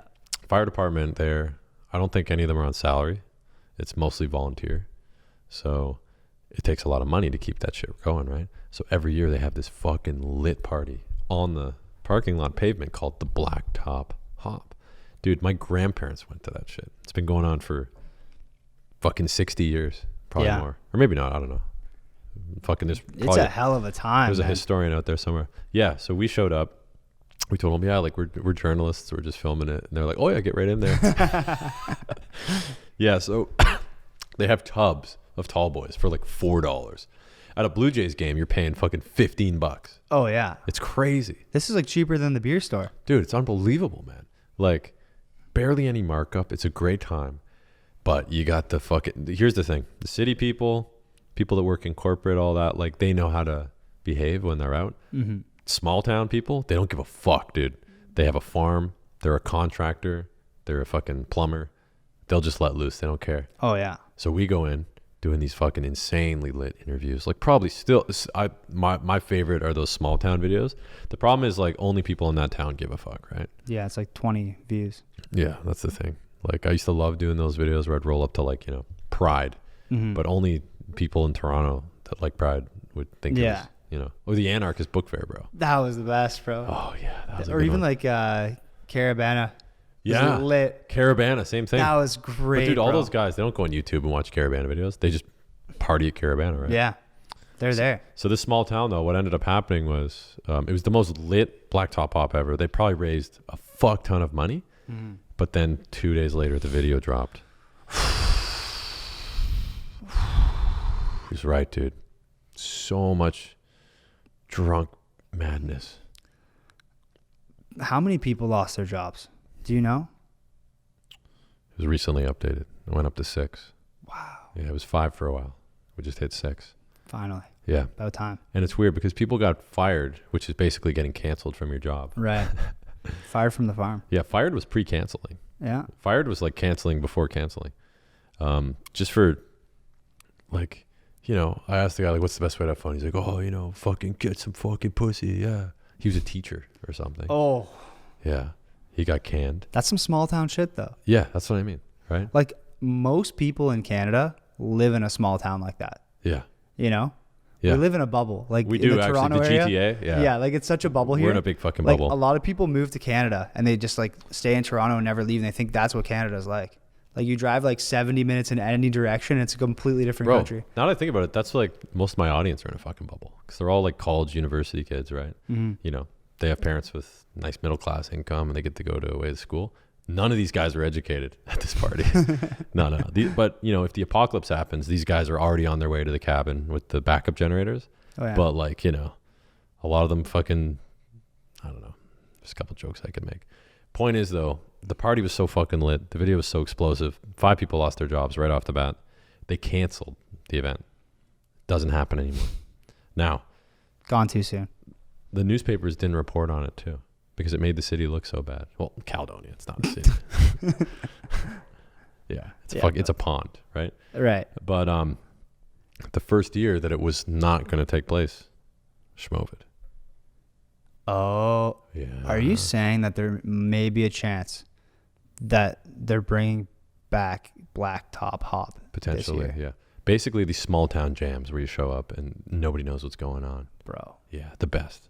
My favorite. Country music playing, Oh, dude. dollar beers. And genuine people, like nobody recognizes us, so they don't know what's coming. Like they don't understand that, like, you know, there's no expectations. They don't force their answers. They're just like, oh, like they think it's fucking CTV or something, you know? They think it's like the actual news. Oh man, the funniest thing ever.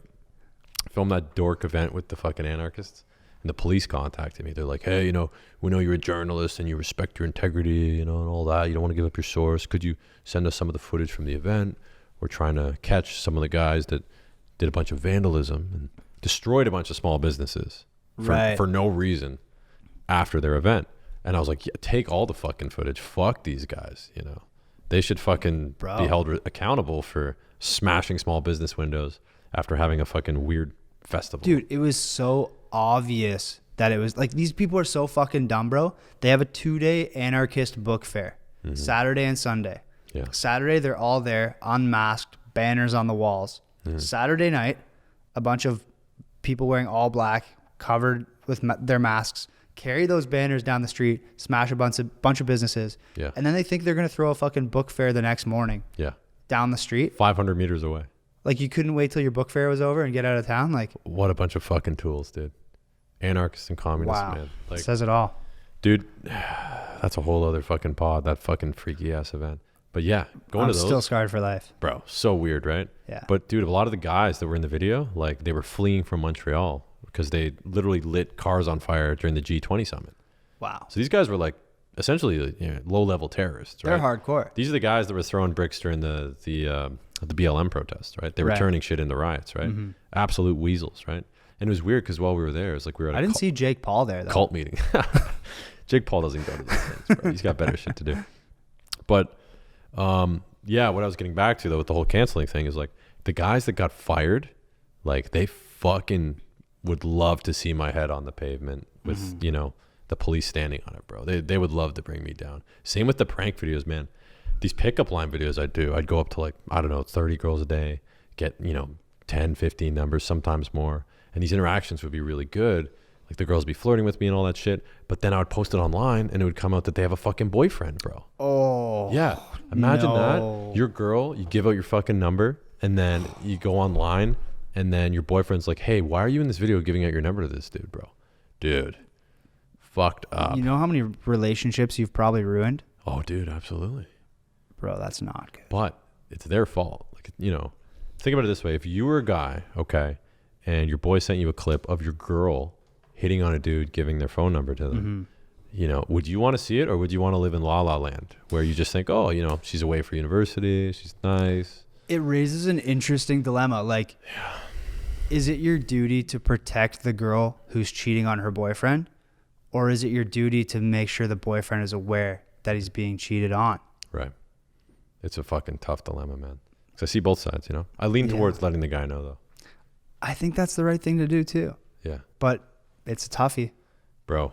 Well, the idea is that for the fucking guy watching, he basically finds out that his girl is doing non-girlfriend shit, bro. Right. And that's just the freak occurrence that a YouTuber is filming a prank there. Imagine when I'm not around, bro. I will say one thing. Yeah. You're a male YouTuber hitting on girls. Yeah. If a girl YouTuber was hitting on guys, I think almost every guy would give her the number. That's a good test to perform. You know what I mean? That's like, true. Yeah. We're saying like, yeah, you're exposing girls for cheating on their boyfriends or whatever. Like, guys would probably do it too, if not even more. What do you think? Bro, imagine that becomes the whole channel. Exposing girls cheating on their fucking boyfriends with Jack Denmo. Oh my God. That'd be the stupidest fucking content ever. It's Well, like- actually, a lot of my content is fucking really stupid anyway. So, Yeah, it's pretty idiotic, buddy. yeah, but you know, it gets the views and gets me to where I need to be. And Well, let me ask you this, Yeah. bro. Like, you are pretty much famous for being an online troll on the internet, yeah, great title. you know? Fuck. Yeah. Yeah, like you're pretty much the king of trolling, really, Yeah. allegedly. Which is a weird way to put it. Yeah.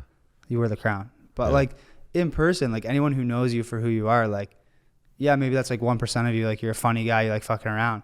But it's like, there's so many other layers to you as well. Maybe that's why you're starting the podcast. But like, at what point did you look yourself in the mirror and think like, bro, like, what am I doing? Because you've taken some fucking time off YouTube, bro. Bro, before I even started fucking YouTube, I was already over the whole party thing, man. I had a fucking small business. I was super happy with it. I was making nice cake, just doing what I loved. And then the business got shut down because of some copyright stuff, allegedly. So I figured, well, what if I just got the same amount of views, but no copyright issues? Just me, right? So I started vlogging, doing shit with my friends. And then, you know, the fucking numbers started rolling in, drunk interviews, pranks. And I was really good at it. So I was like, everybody was basically like, yo, like, keep doing it, man. You're awesome at it. It's good. And, you know, it's like when a fucking kid is young and he plays piano good, everyone's like, yo, play piano, right? Right. So I started doing that. But after a while, you know, I was like, man, like I'm kind of acting in all these videos because I would rather talk about classic rock and trees and mountains all day. But nobody wants to see that. They want to see, you know, hot girls and pickup lines. They want to see people say really fucking vulgar shit in drunk interviews. They want to see me fucking with people, trolling them, like pranking, you know, playing characters. And the stuff like Virgin Squad, man, like these fucking feature-length films, like TV show style, where we take these people, there's character development, there's all these trials and tribulations they go through. And then the Hokos, which are just, you know, blockbuster shit shows, right? But that's what people love, right? So you get to this weird spot where you're like, well, I'm something like I can really provide value to people, but it's not necessarily what I'm into long term, because I feel like there's a lot more ways I can contribute value to the world besides doing this stuff. Because, you know, sure, a lot of it is interpreted a good way. Like, what was a really freaky thing for me is all these prank videos taught people social skills. Like, just the idea that I could go up and talk to somebody and troll them is more than they could do in the first place of just walking up and talking to them, right? So that was a weird one, right? Like after Virgin Squad, thousands of virgins started messaging me, which is why I made the program, Denmo Social, which helps guys talk to girls, right? And then the Denmo Social channel, I break down all these stories that like friends have told me. Like, for example, one that I'm dropping soon is I had a buddy and he was banging this chick that was dating a cop, and she would only ever bang him after midnight. No. And he's like, why am I always going over here after midnight? And then one day she told him, she's like, well, I have a boyfriend.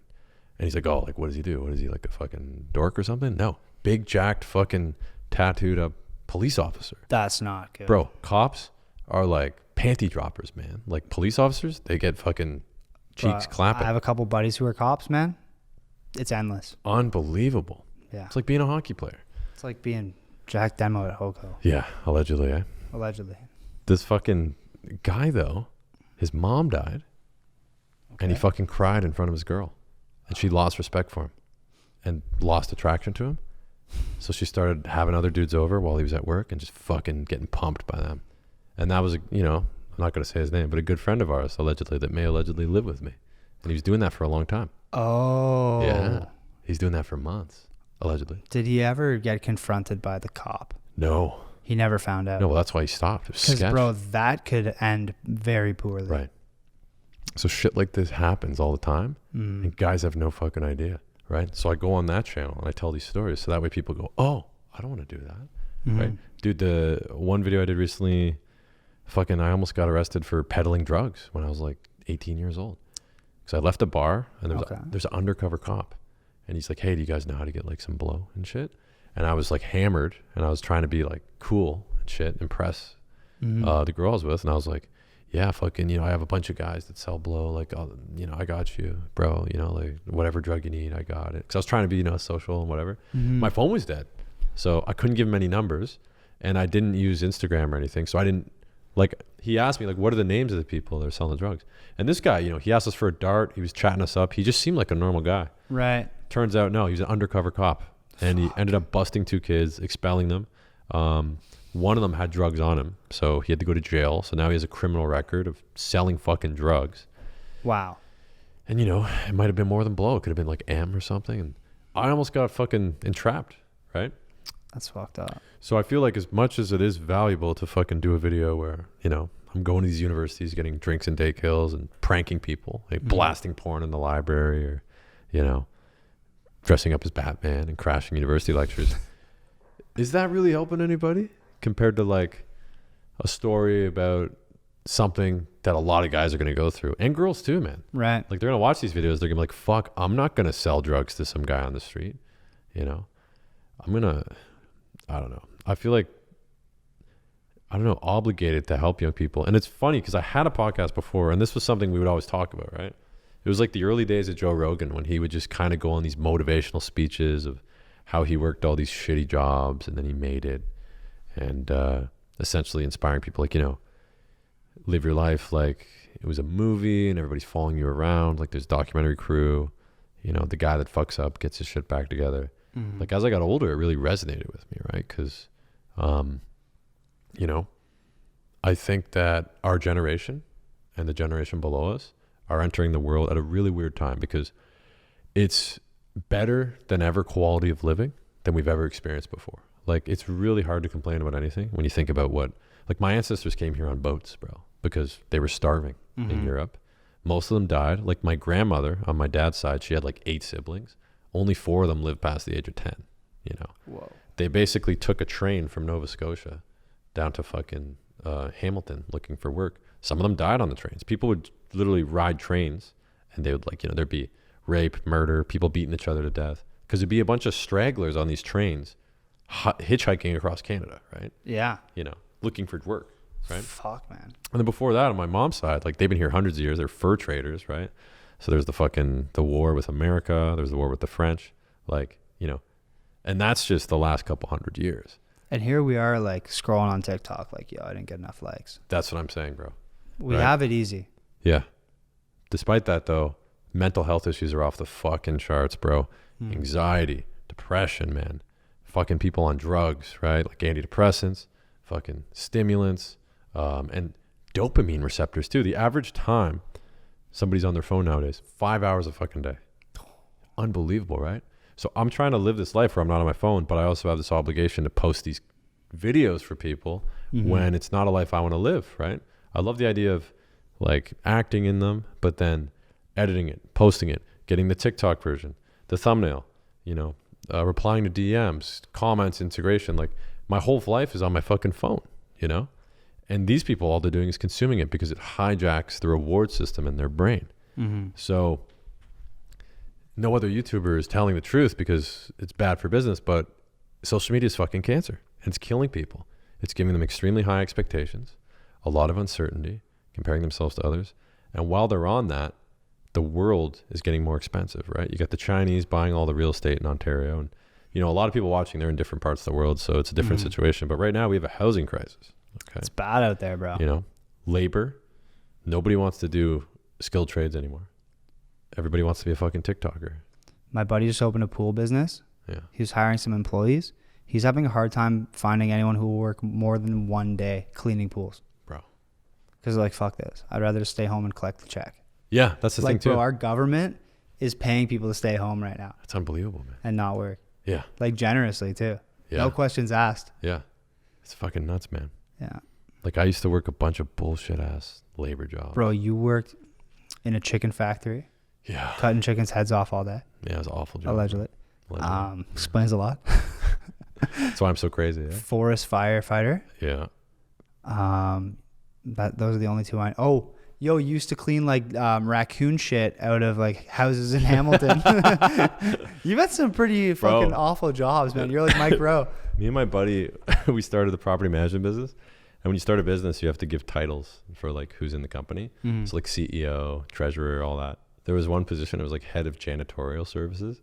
So my buddy had that. So like every time we had a meeting, I'd be like, listen, buddy, I'm the CEO. You worry about cleaning the toilets. That's funny. Dude, we literally cleaned Indian fucking shit stains out of student houses, bro. Like, because we'd managed international students. Right. So there'd be like 10 Indians sharing one house because to save money, they share the same room. But what happens is you have a house with like one toilet and 10 guys. Not a good fucking mix, bro. That sounds like fucking hell on earth. Bro. And they had a bidet too, right? The bidet is it blows water up your asshole. Oh, that helps then. Yeah. Yeah. No, but it's just more pieces in the toilet.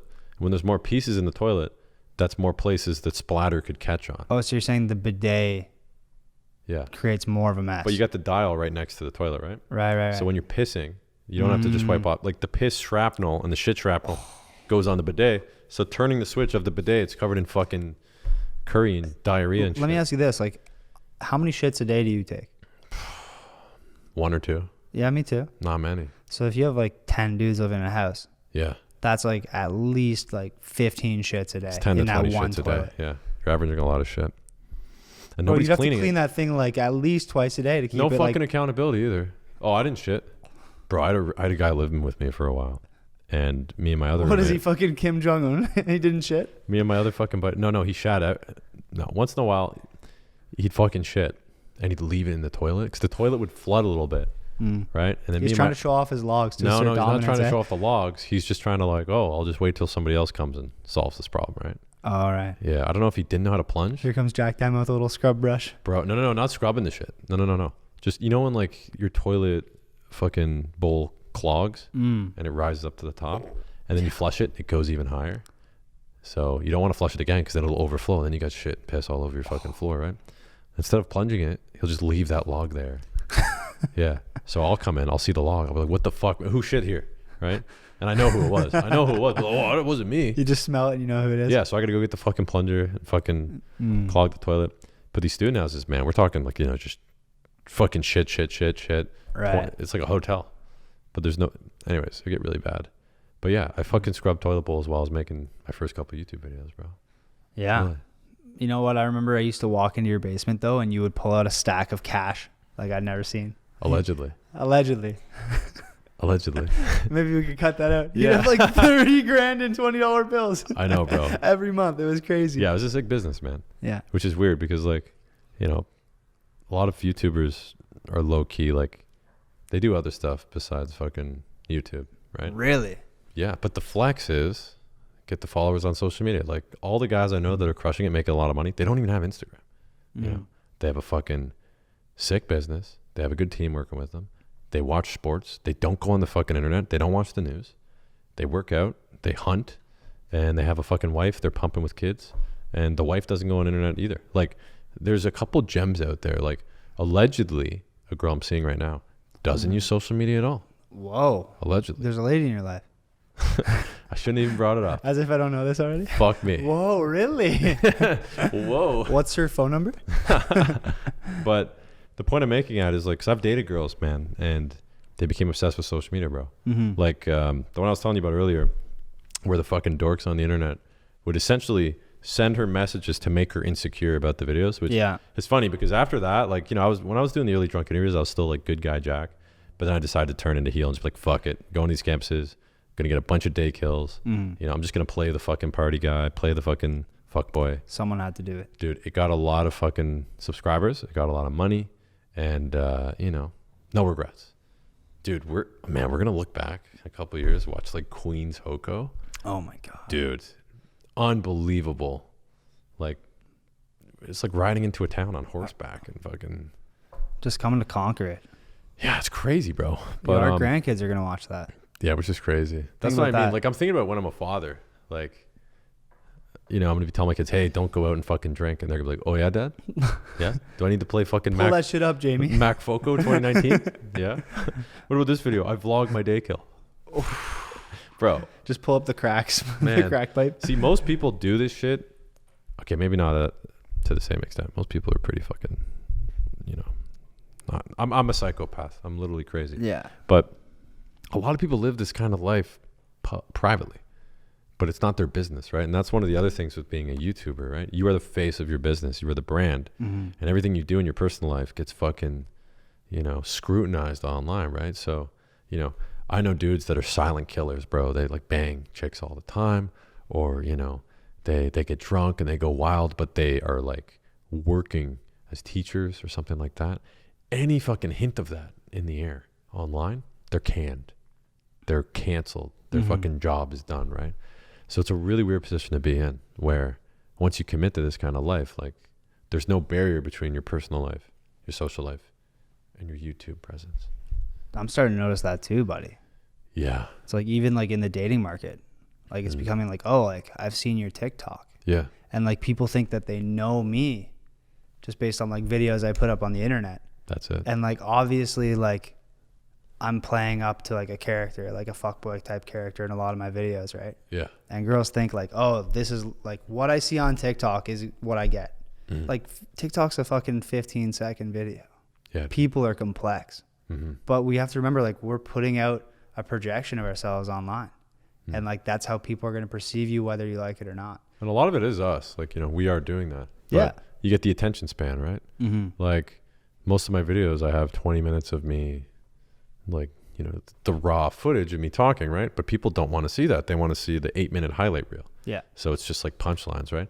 I've met so many fucking YouTubers that are just cornballs in real life, but you watch the videos, like sick edits, everything they say is cool, right? That's why I love putting up cringy shit, you know, like when I'm sauced or dude, cringy pickup line videos. Oh, so much to learn from in those, right? People watch and they see, because in the movies, it looks good, right? You watch a movie, you're like, oh, like, you know, everything's smooth, perfect lines. There's no stutters in movies.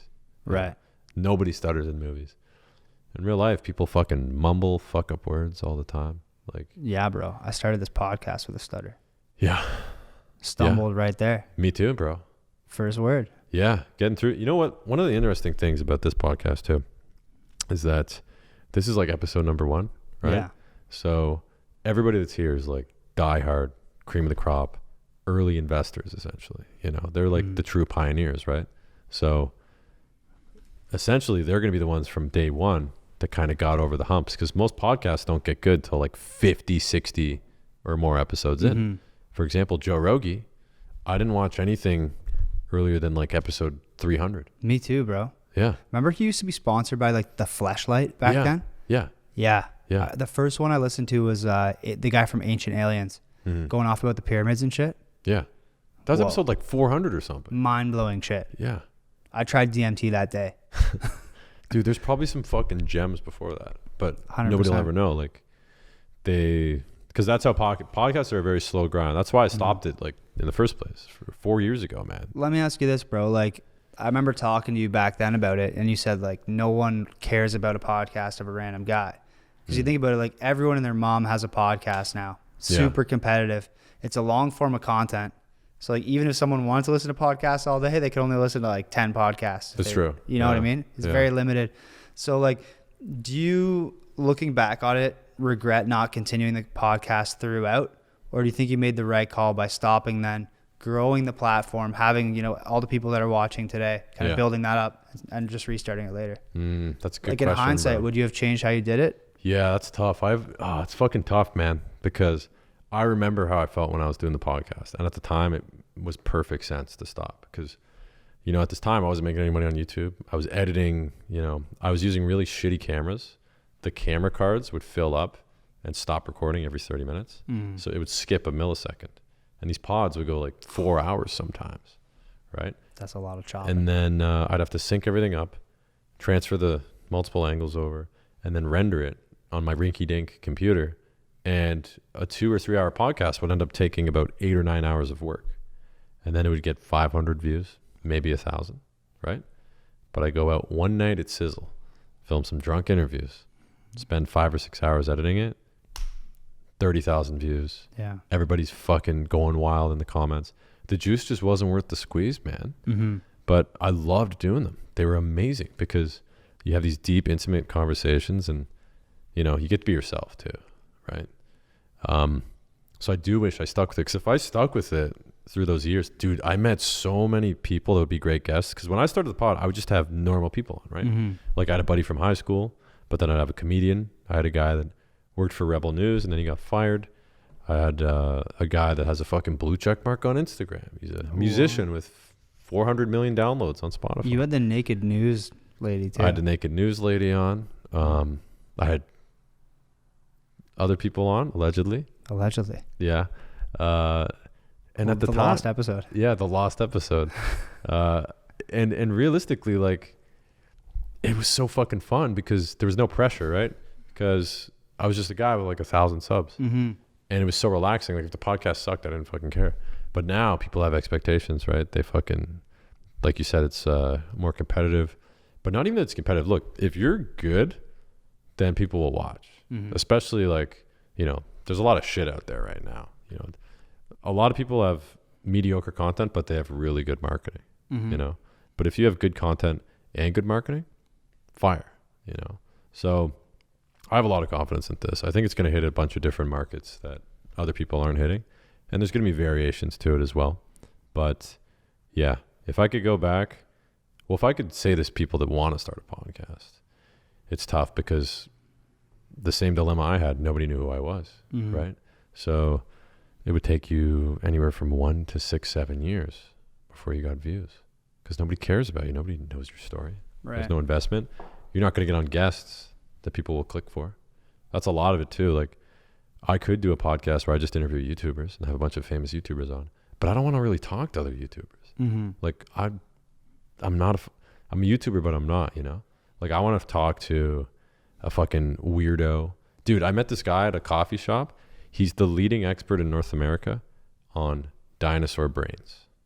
What the fuck, bro? Yeah. So he's a barista. No. He's a fucking professor of like archaeology. And he always goes to these weird universities. And he still got your order wrong at Starbucks, eh? Bro, he still got it wrong too. Yeah. Fucking dude. But the guy's like an expert on like T-Rex brains. Wow. Yeah. I didn't know they had brains, man. I know. That's what I mean. How the fuck did they even figure that out? We're talking 10, 15 million year old bones.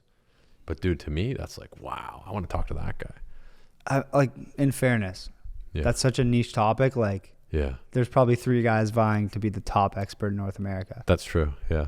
But nonetheless, pretty sick flex. Yeah. But yeah, Bro, that's the plan with that. So like, who are your like top 3 like dream guests that you want to get on the podcast? Okay, one of them we already met, Jordan Peterson. Yeah. Which is a fucking dope story. That's a huge story. Allegedly, yeah. Bro. And so that's one. I'd like to have Neil Young on. I fucking love him. He's alive? That's the thing. Yeah, he's getting old, bro. Yeah. I think he's like 84. I honestly thought I RIP'd that guy already. I don't even think he knows what YouTube or podcast are, to be honest. And, that's probably why he's so happy, bro. Yeah. He has a fucking ranch, and he makes trains all day. And, like, old school guys, they got it good. He'd be one. Gary Vee, that'd be cool. Yeah. Because Gary Vee gave me a fucking sick-ass speech when I met him a couple years ago. What did he Snuck say? in there, too. Basically, my channel was at like, I don't know, 1,000 subs. This is when I was doing vlogs still. I literally had a vlog where I went and met Gary Vee at some event, snuck into. Got like 1,000 views. Nobody gave a fuck. This was 2018, right? Right. So this was like pretty recent. And I went up to him and I was like, Gary, like, I'm starting this YouTube channel. I have a business where I make compilation videos on YouTube.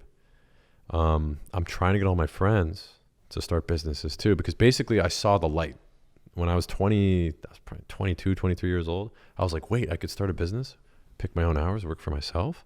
I don't have to kill chickens anymore. I don't have to work on a construction site drilling geothermal holes all day. Right. Like, I can do my own thing.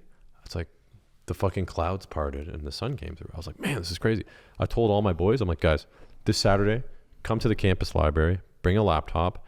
If you don't have a laptop, rent one from the school.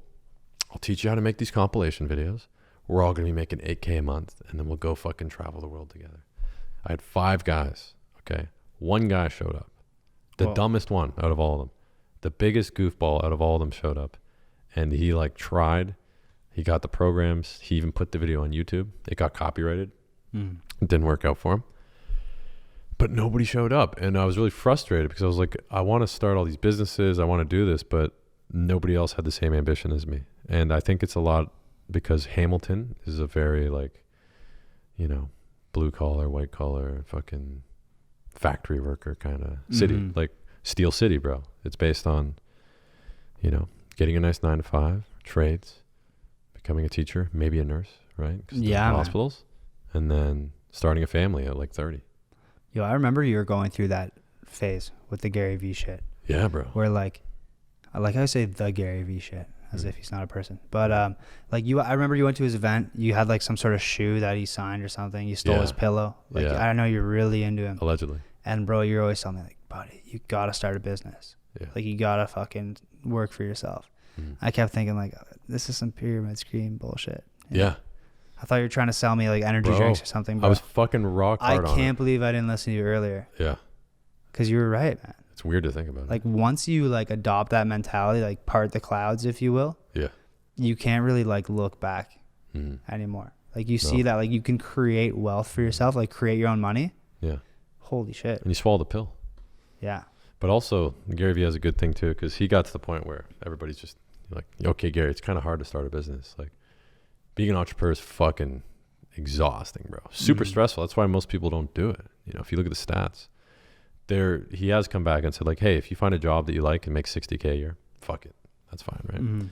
But the point I was at is like, I had all these friends around me that I knew could have potential, and none of them wanted to do anything about it. Right. So when I talked to him, and I have a recording of this, it's actually on my Instagram somewhere. I went up to him like, Gary, like, I'm crushing it with my business. I'm doing really good. You know, I understand it's going to take a long time and patience and whatever, but I'm working towards it. But I can't convince any of my friends to do it with me. Like, none of them want to start their own things, let alone do anything with me. Like, they just want to, you know, go to their fucking girlfriends or get to 9 to 5. And he said, he's like, give it 3 or 4 years and then they'll listen. Then they'll pay attention. And I was like, okay, that's pretty good advice. Right? Here we are 3 or 4 years later. He was right. But I think a lot of them have given up, bro. I think a lot of people, like, Schmovid was the last hurrah. It was the momentum ender, bro. Yeah. It ended a lot of momentum, man. The rules changed. Businesses all failed. Social circles all collapsed. Bro, imagine you were getting into like the events business right before COVID. Dude. Awful year, bro. See ya. Yeah. You know? I even catch myself sometimes. There's a fucking Starbucks I go to every fucking day to get a fucking blonde roast coffee. Okay. Yeah. And during Schmovid, the dinosaur guy pours it for you. Yeah. You weren't allowed to go in to the place, right? So it got to the point where, remember when we were going the stupid thing, you couldn't even go in stores? Mm-hmm. So they had to bring it out to you and they put it on a little table. And it's winter, by the way, so it gets cold. Right. So you have to order it from an app so they know you're coming. They know your drink. They put it outside for you and you can't get anywhere near them. But they did that for like a month or two. And I got so used to it, it like ingrained it as a habit. Now, whenever I order coffee, I just hit the button on the app. It's there. I show up, I grab it, and I go home. It's like that routine is ingrained in my body. Before I'd go in, I'd chat up to people working there. I'd talk to the people in line. I'd be fucking social. But now it's like, fuck, I just go, coffee's there, you know? Whoa. Now that's just an example of me getting coffee. But think about people with making friends, right? Are they going to go and make friends anymore? Oh, you know what? I already have friends. Fuck it. You know? Who am I going to hang out with this weekend? Am I going to go do that hobby I want to try? You know what? I'll just hang out with my high school buddies, right? Girls. Dudes are dating the same fucking girls. There's like a pool of 20 girls from high school that just gets circulated between groups, right? Yeah. Same with girls, man. They're dating the same 20 guys from high school to an extent. It's crazy to think like of all the people in the world, like your soulmate is the girl in the same town that you're from. Yeah, that's the old fucking... You know? Like, yep, this is the one. That's the myth, yeah. Yeah. I had to tell Brett that one day. Oh, He's yeah. like, oh, because I got out of a relationship and he was like, you know, oh, fucking, you know, that sucks, right? And I was like, well, yeah, you know, but the idea that you meet your soulmate like within the same city as you, like that's kind of, you know, anti-soulmate, right? Right. But yeah, that momentum stopped. Social groups, meeting girls, man. Everybody went to dating apps and Instagram and shit. But anybody has the balls to send messages from behind a fucking screen, right? It's true. How do girls want to tell their fucking family member and friends that they met the guy that they're with? Because of a dating app? It's tough to say on Tinder. Instagram? Yeah. You know, they want to say, no, I was at the grocery store or I was at this fucking volleyball game. Clubs too. Dude, less kids are playing sports. Less kids are reading. Everybody's on their fucking phone, man. They're consuming shitheads like me doing embarrassing phone calls 45 dressed up as fucking Batman, you know? You think we'll ever get to a time where like, you know how it was cool to like get vinyl and have a huge record collection, even though it was like such obsolete technology? Yeah. You think we'll ever get to the point where like people are like getting off social media completely, like getting off their phones in the same way as if it's some like vintage kind of thing? Like, oh, I'm like pure. Like I like the finer things in life. Yeah. I like real life. Think we'll ever get to that point, or are we too far gone? Ontario's gone, bro. BC's the move. Vancouver. the fucking rural communities out there Right. because it's mountains. You know, there's extracurricular activities outside. They have shitty Wi-Fi. Surfing, snowboard. Yeah, exactly. Surfing, snowboarding, mountain biking, tourism. Telling you, man, that's the only reason people are in Ontario. Let me break it down. I might have explained this to you before. So, years ago, during the fur trade, everybody came into Canada. You had the St. Lawrence River and all that shit. Big trade hub. The French essentially were like, we don't want to share this with you. So we had to fight the French. Right. But then America came knocking. We're like, hey, we're going to take everything. Fuck you guys. Right? So the stronghold of America was New York, which is where all the boats came in, all the trades. And they had a lot of leverage. They had way more people. And this was, I don't know if the United States were united at this point. I think it might have just been individual states. Like you had, Lincoln and the fucking blue states. I'd have to refresh up in the exact details. There was like Pennsylvania and shit. Yeah. Fucking, they had a couple of Idaho. Yeah. All 5 guys in Montana. There's some people in Boston for sure. But the strong point was South Ontario, New York area, right? Niagara Falls. Yes. So essentially, we had to fucking border up hard there. We had to have everybody living there with farms. We had to have businesses. We had to have men there with fucking weapons because otherwise, New York, all the people there would just flood in and fuck us all over. Mm-hmm. Okay. And then the French were like, hey, you know what? Like, if you guys fucking lose, then we lose too. Right. So they teamed up together and, it's like a idiot explaining the history of North America. Basically, we're here because people were here early. Yes. And this is just where shit went down. Yeah, we had to build everything there. Yeah. And then once we were cool with America, we established a trading relationship, which until recently was like, I think the biggest trade relationship in the world. Like Canada and the United States do more business than any other countries neighboring did together, right? Because all the lumber, the water, the resources, technology. Canada and America are essentially like a shared country for a long time, But, now it's China and everybody else. But the reason everybody hunkered down and stayed here was because of the war. Right. So they built the financial institutions, the penitentiaries, the prisons, which were essentially, fortresses, right, for war. The fucking log cabins, Oh, yeah. Yeah. And then you had all the water for trading. So there's a lot of reason to be here. And then that's when the universities and everything too. So everybody just started setting up shop, right? And everybody just stayed around here. But it's not actually the best part of Canada to live. It just was 150 years ago. But now it's the bee's knees. You know what's fucking crazy to me too? It's like you look at like the housing crisis around here, like homes are so fucking expensive.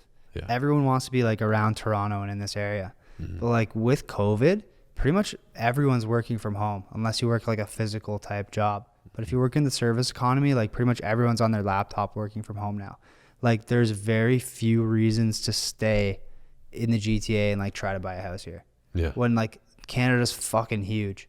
It's true. And there's way cooler places. And like, yeah, maybe you'll have to make some new friends and stuff like that. But like flights are pretty cheap. You know what I mean? Yeah. Imagine like Ottawa just decides to move to Alberta. We went to Alberta and BC like almost a year ago now. Yeah. Like almost exactly a year ago today. Yeah. And like when we went out there, we saw the mountains and we were like, oh, like we get it. Yeah. Like this is why people from high school go there and never come back. Bro, yeah. They just move into the mountains, become hippies. Like that shit changes you. Mm-hmm. Like you around here, you look at the CN Tower and you're like, that's huge. Whoa, I feel small. Yeah. But out there, you're next to a mountain that's like bigger than the CN Tower. Mm-hmm. It's like men didn't make that. Like God made that. Makes you feel small in a completely different way. It's weird because we essentially overcomplicated our life, Yeah. That's the reason everybody's so depressed, so much anxiety, so much depression. They're playing the comparison game. The idea that everybody needs to own a house too. Like that's a fucking dream that the bank sold to sell mortgages. Think about that. All you guys watching at home. The mortgage needs a product. Sorry. The bank needs a product to sell you. Hey, here's a loan. Here's a 25 fucking year loan you're going to pay interest on for something that your parents had, which is a big house. Yeah, man. When in reality, we could all be sleeping in tents. Just fine. Let's not go that far. But no, man, like you made the move. Like you lived in BC for a while. Yeah. How'd you like it? Like how did that Way experience better, affect man. you? It was unreal. The people are nicer. It's less about what you do as far as like your job and position or how much money you make. So that way everybody gets along. There's way less fucking ego. There's no flexing, right? And people are there for the activities. They're not there for the, Nobody's there to like to get pussy. Nobody's there to make money. Everybody's there because you got all these outdoor sports. The people are cool, hippies. You have new people coming in all the time. It's beautiful. You got like the mountains, the fucking trees, the water. Ontario, you got like shitty, heavy winter all the time. It's totally different, right? But that's the thing with Hamilton. And that's what I was frustrated in because, you know, the highest level people in Hamilton, they move out of fucking Hamilton. Mm-hmm. They go to Toronto or they go to Vancouver or they go to the States, man, you know? So that was like a tough pill for me to swallow, right? And that's what I talked about to Gary Vee. I was like, I couldn't really figure it out. You know, there's a certain point you get to where you can't help the people around you because they can't help themselves. And it actually detracts from your own life. But another thing that's important too with the social media thing and everything, because we have so much, we forget that less is actually more, right? People are on their phones all day, TikTok, Instagram, dating apps. Our brains are changing to cater to these new pleasure systems, right? Mm-hmm. Whereas, you know, anybody that's done it, you've done it, you can understand. When you go and live in a fucking farm or a ranch or a cabin in the mountains, outdoors, you chop some firewood, you come home from work, you take your boots off, and you have like a cool chick, and you guys don't watch the news, you don't go on fucking Instagram, you go out, you fish, you hunt, you fucking go for walks, or you make art. That's living, bro. That's bro. Fucking life. And we're robbing ourselves of that because we can't help ourselves. We're fucking monkeys on our phones, man.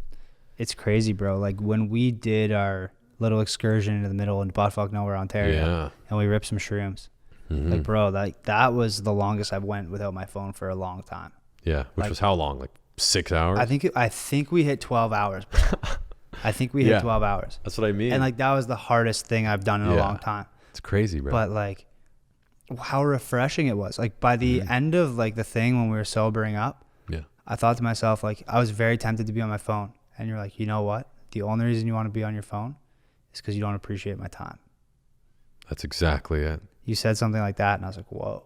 That's fucking heavy. And I was like, you know what? In a way, like being on your phone when you're chilling with people is kind of offensive to them. Yeah, man. In a way. Well, you're saying like my little thing is better than you. Yeah. Right. And that like hit me really hard. I was like, whoa. Like, yeah, dude. Why do I want to like open this little like pleasure center in the palm of my hand and like worry about what everyone else is doing rather than just like living? Yeah. And imagine years from now, you're going to look back on your 20s. You're like, wow, I was just on my phone the whole time. Yeah. I didn't use a phone until I was like 16, 17, you know?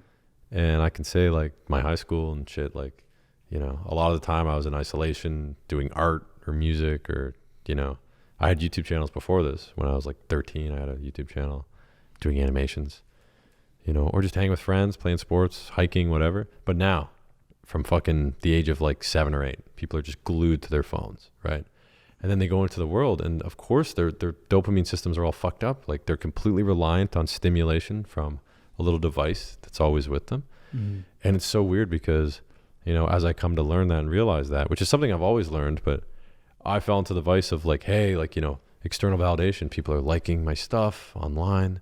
You know, I actually, you know, I always was able to like get by dating because I could meet people with social skills, right? But like that added a whole new thing too. Like now it's a fucking thing. Like you go to a campus and like sacrificial day kills, man, you know, or like people that give you booze, which we can agree, you know, it's fun to drink once in a while, but like it's expectant for a good time for you to go out and get booze. And everywhere I go, people are just like, hey, take all this fucking tequila, take all this alcohol, right? Yeah.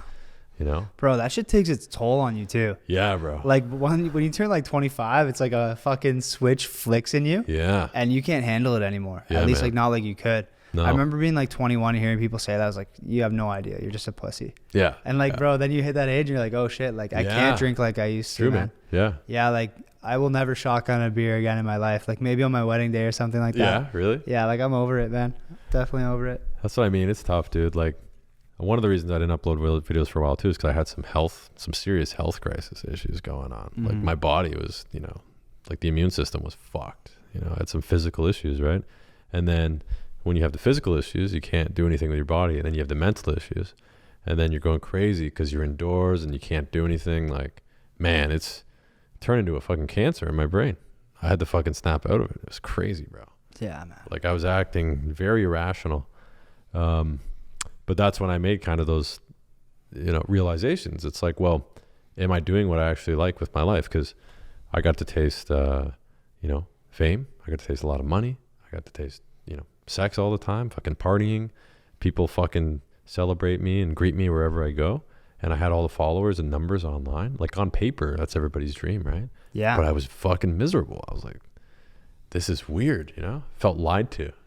How many like big YouTubers do you think there are that feel that same way on the inside? Like they have all the validation, all the money, all the pussy. Yeah. But deep down they're unhappy because they're not doing something they love. Like what percentage of YouTubers that have made it would you say feel that way? Bro, it's tough, man. Because YouTube's so much more than like, the industry I'm in with like pranks and interviews and stuff.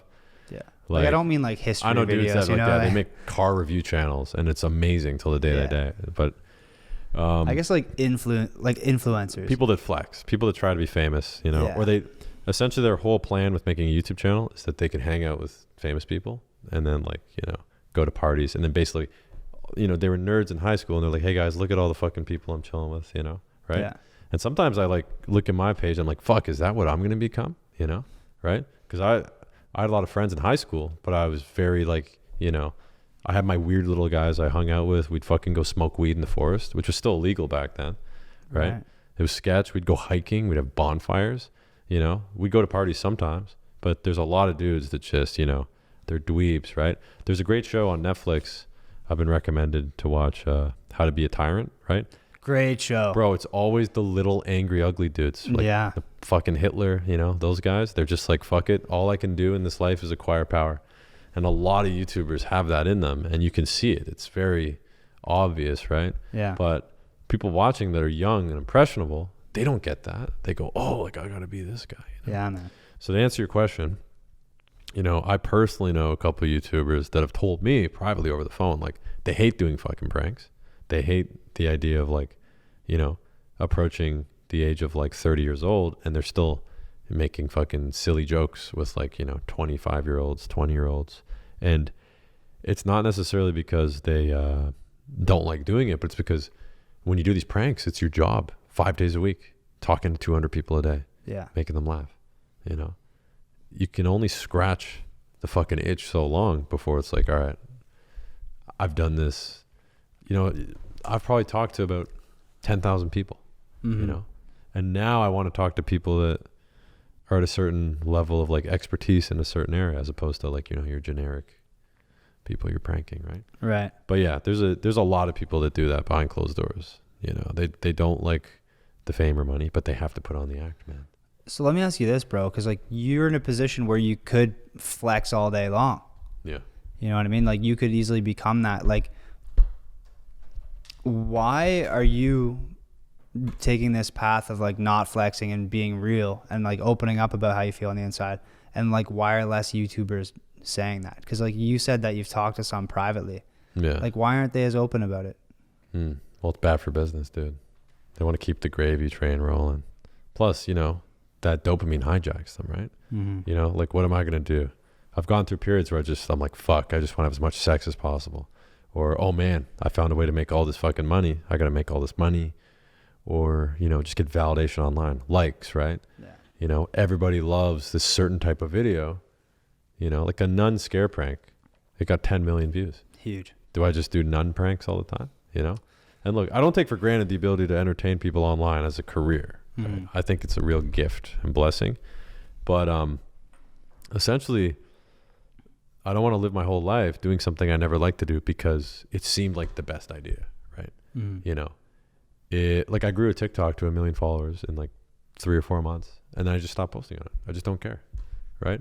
But most people, they'd fucking kill to have 1 million followers on TikTok. Like they've been grinding for 2-3 years. That's everything to them. But I feel like there's two groups of people. There's the people that got to see the other side and they didn't. There's a lot of people that have 9-to-5s and they always wonder, what if I did this? What if I did my passion? Or what if I pursued that opportunity? They never get to see it, so they resent the 9-to-5.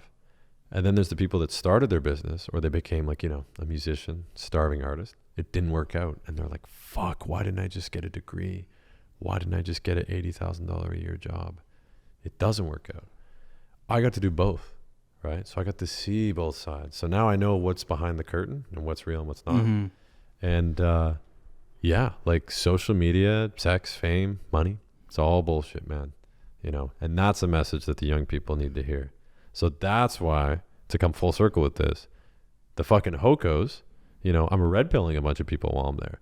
I'm not telling them that like drinks and day kills are fun, but they're not, you know, super important. You know, I'm telling people to start businesses, man. I'm telling people to get on their purpose and shit, because that's the real message. That's the fucking hidden gem. And the OG fans know this, right? But a lot of the masses, it's going to take some time, you know, and it'll help them years from now, right? Hopefully. I feel like that's the way I can contribute to the universe. I like being funny too, but, you know, that's the plan with this. Buddy. Well, you got a good platform. You got, you know, a runway to go with here. A lot of runway. You know, like you said earlier, like with great power comes great responsibility. Uncle Ben, dude. Yeah. Gone too soon. What are we at for fucking time, Diener? Jesus Christ. We're at 2 hours 45 minutes. Okay, we'll wrap it in the next Not 10. bad, eh? That's pretty good. That's pretty good. How are we doing for the checklist? Are there any topics that you want to talk about? Yeah, let me see. Okay, one, I guess the guys that were at Hoko, shout out to everybody that was there, that came to see me. You guys fired me the fuck up. That was awesome. I know I didn't post for a couple months just because, yeah, like I essentially, you know, I figured out life, I guess. You know, you have to go through trials and errors to kind of find out what makes you happy, what matters and what doesn't. Some mushrooms too. That definitely helped. Bro, that was crazy. Yeah. Much needed. Much needed. Bro, that turned my fucking life upside down. Yeah. Because I was on one path, and then after the shrooms, I was like, whoa, what am I even doing right now? Big wake up call. Yeah, man. Like, it made me really reconsider, like, do I want to keep filming boner pranks? Mm-hmm. Yeah. You know? That's the thing too. We're going to have to do a whole video on fucking, you know, what you do as well. Yeah. And we just tell stories of all the shit we've done for fucking hours. Bro. Oh, my God. Man. Like Hoko's. Actually, after Queens, we'll do a Queens recap too. Down. So to get over these fucking points, yeah, this is the new plan. Going to have a lot of high-level guests from Toronto, funny people, successful people. I like the idea of having doctors and neuroscientists on. That shit really, you know, or ancient historians, bro. I'm obsessed with that. Like Graham Hancock and Randall Carlson, those two dudes, fucking super smart. I got to find the Canadian versions of those. Okay. Yeah, so that's the plan. Get some historians, some funny people. There's a lot of YouTubers in the Toronto area that I'd like to have on. One of them actually, while I was parking the car, fucking ran into a hilarious TikToker, like super underrated. So we're going to have funny guys on, you know. Yeah, that guy's great. Yeah. What are the odds? We literally pull up. He's like, oh, Jack. Yeah. Just walking down the Yeah, street. he was leaving the gym. I was like, fuck. I won't spoil who it was. It'll be like a nice little Yeah, surprise. he's great. Yeah. Another thing too, this was the first episode, right? So like most people aren't going to start watching till episode 40 or 50. You know, this is the true OGs. So, you know, everybody that's watching this, drop a comment, King of the North, on my fucking Instagram, YouTube, whatever. It's like our little secret. Most people are going to be like, whoa, like Game of Thrones? They're not going to get it. But the OGs are going to be like, you know, King of the North. We were there on day one. So that's a big one. Hoko absolutely condemned the fucking imbeciles that flip cars. You know, if I was 19, would I have flipped a car? Maybe, you know. Allegedly. Maybe. You know, I've jumped through some fucking pong tables, swung out of trees. Like, my early Hokos, I did a lot more degenerate shit too. I used to interview people that were fucking on the cold. Remember the guy that was so drunk his friends dropped him and he's passed out on the ground? Yeah. Remember putting the mic up to the girl while she's puking in the parking lot at Guelph? Oh, that was so awesome. She was like pulling trig. Bro, that was one of the most legendary clips ever. That was the best. Yeah. Oh, we need more of those at Queens. Yeah. Oh, man. Queens, bring your fucking A game, okay? Yeah. Let's go. So Queens is going to be fucked. Dude. Man, this is going to be fucked. This could be the last Hoko. I know. Dude, I think Hamilton, that's the thing too. When you push too far, they have to close everything, right? So Queens, there's 2 dates apparently, which is unprecedented. Double Hoko. It's probably going to be the first one, I'm going to be honest, because what they did, they pulled a FOCO move. They tried to put Hoko on during reading week when everybody's home, you know. Queens has more leverage though, because Queens, people that are 60 fucking years old come back and party. Right. Yeah, like people book off the week, come back to Queens, stimulate the shit out of the economy. And everybody that goes to that school is genius, or they're really rich because, you know, so all the girls there with art degrees, they come back and they already have like 3 cottages. You know, they have dudes and girls that become aerospace engineers. Like the guy that we were at the hotel with that we met, that guy fucking owned his own aerospace company. Like they're geniuses, man. Why not, right? Fuck it, we'll book a week off and come. Doesn't matter what day. The people that actually go to school though, they all want to party when it's not reading week. That's the 16th. Okay. what makes Queen so deadly is you get both of those at once, which is like awesome. It's such a cool mix. Yeah.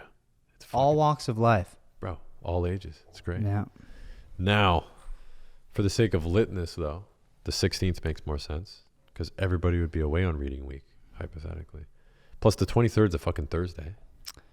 You know what? I think the 16th is just going to be so lit because people will not want to have the FOMO of holding off on the 16th and waiting for the 23rd. That's true, too. Because if you Get it don't go over on the the way. 16th, you better fucking hope the 23rd is good. Yeah. That's why I think like FOMO will be the cause of the 16th being one of the most legendary Hokos of all time. Yeah. And it could go the other way, too. It could be like Western Mac.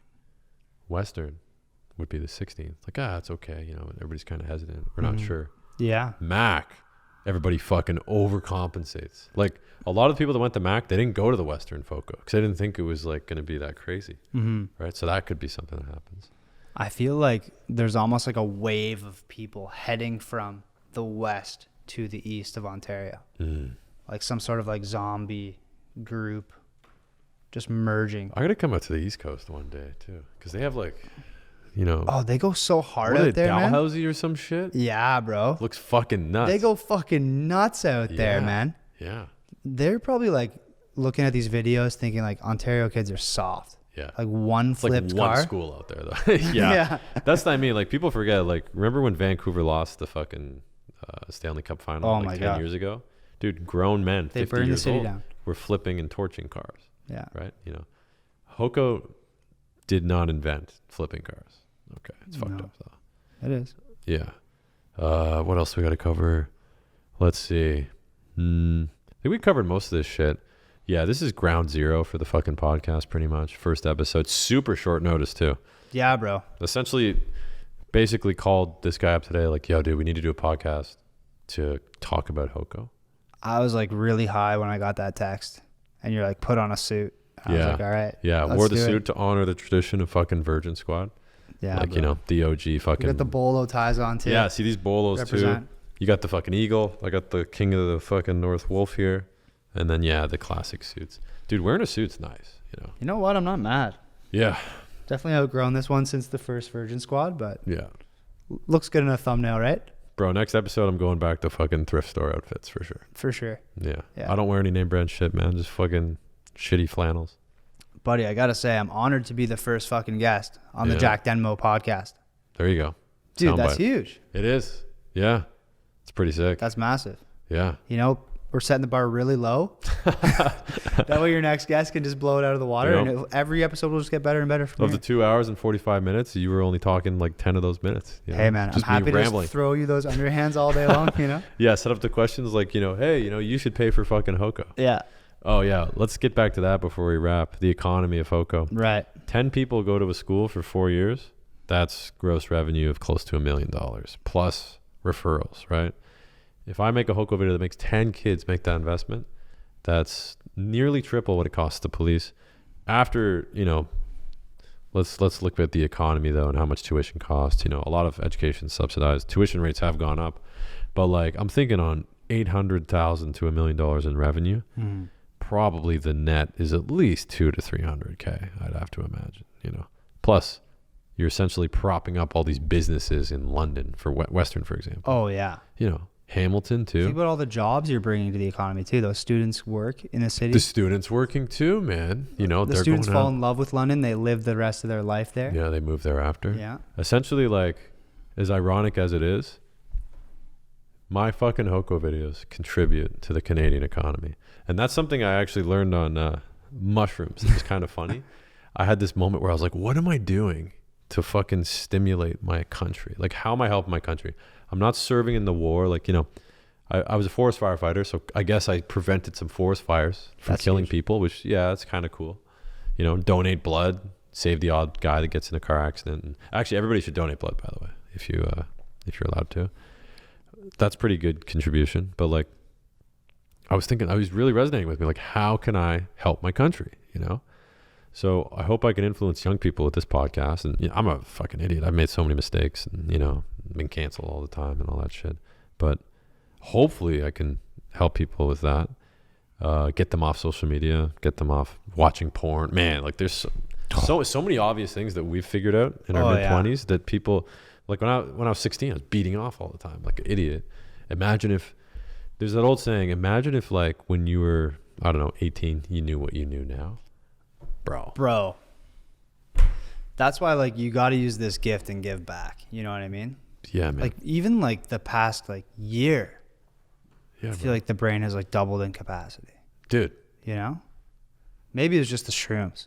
Yeah. I feel like I doubled my experience in one night. The shrooms fucking helped, yeah. Yeah, man. Well, I feel like my brain doesn't have double, but like I look at the stats, like, you know, the average fucking person reads 3 books a year. Mm-hmm. The average CEO reads 60 books a year. The average 18 to 30-year-old is on their phone 5 hours a day. Like, do the fucking math, guys. Mm-hmm. You know. What else is there? Stimulating Canada, man. So these hokos, though, dude, fucking, I had an Australian guy, a fucking guy from Switzerland, an Indian dude, which is international money, which is double. Oh, that's like triple. Double tuition. I didn't even think about that. Yo, 3 international students pays for 1 hoko. Yeah, that's fucking Think nuts, about that. bro. That's crazy. Think about that. Yeah. Dude, these videos are literally advertisements for that school. You're serving your country, bro, by going to hoko. Country's fucking served, man. They need a king. They need a fucking leader, bro. Thank you for your service. You know, drinks, day kills, you know, fucking. The honestly, sacrifices you're making out there. bro, the odd guy that comes up to me and is like, dude, you know, I started a business or whatever because you like, that's enough for me. That's nice. That's why they get involved in the videos. Like, look, the fucking Hoko video, I get it. It was 58 minutes of fucking carnage. At least 15 of those minutes are just, you know, fucking taking selfies and talking shit with some fans. But like, you know, those guys all deserve to be in the videos too. If I just trimmed all of that, the video would be significantly shorter. But like the fans, your fans should be in your videos. I genuinely believe that like that's what makes them fans, man. Dude, imagine if you went to a rock concert, okay? And then they post the photos of the concert afterwards. And like you're one of the guys in the mosh pit with your hands in the air. Oh my God. Bro, so sick. That's got to feel so good. Dude, you show all your friends, dude, I went to this concert, you know? Yeah. I fucking miss going to concerts too. What happened to our fucking country, man? Fuck. It's crazy to think in a short period of time. Yeah. Like we were literally stripped of most things that bring joy. Yeah. And our circles, like every weekend people would go out and chill. And then the next weekend you don't hang out. Okay, maybe everybody's busy. They start making plans. They settle down with a girl. They get a job.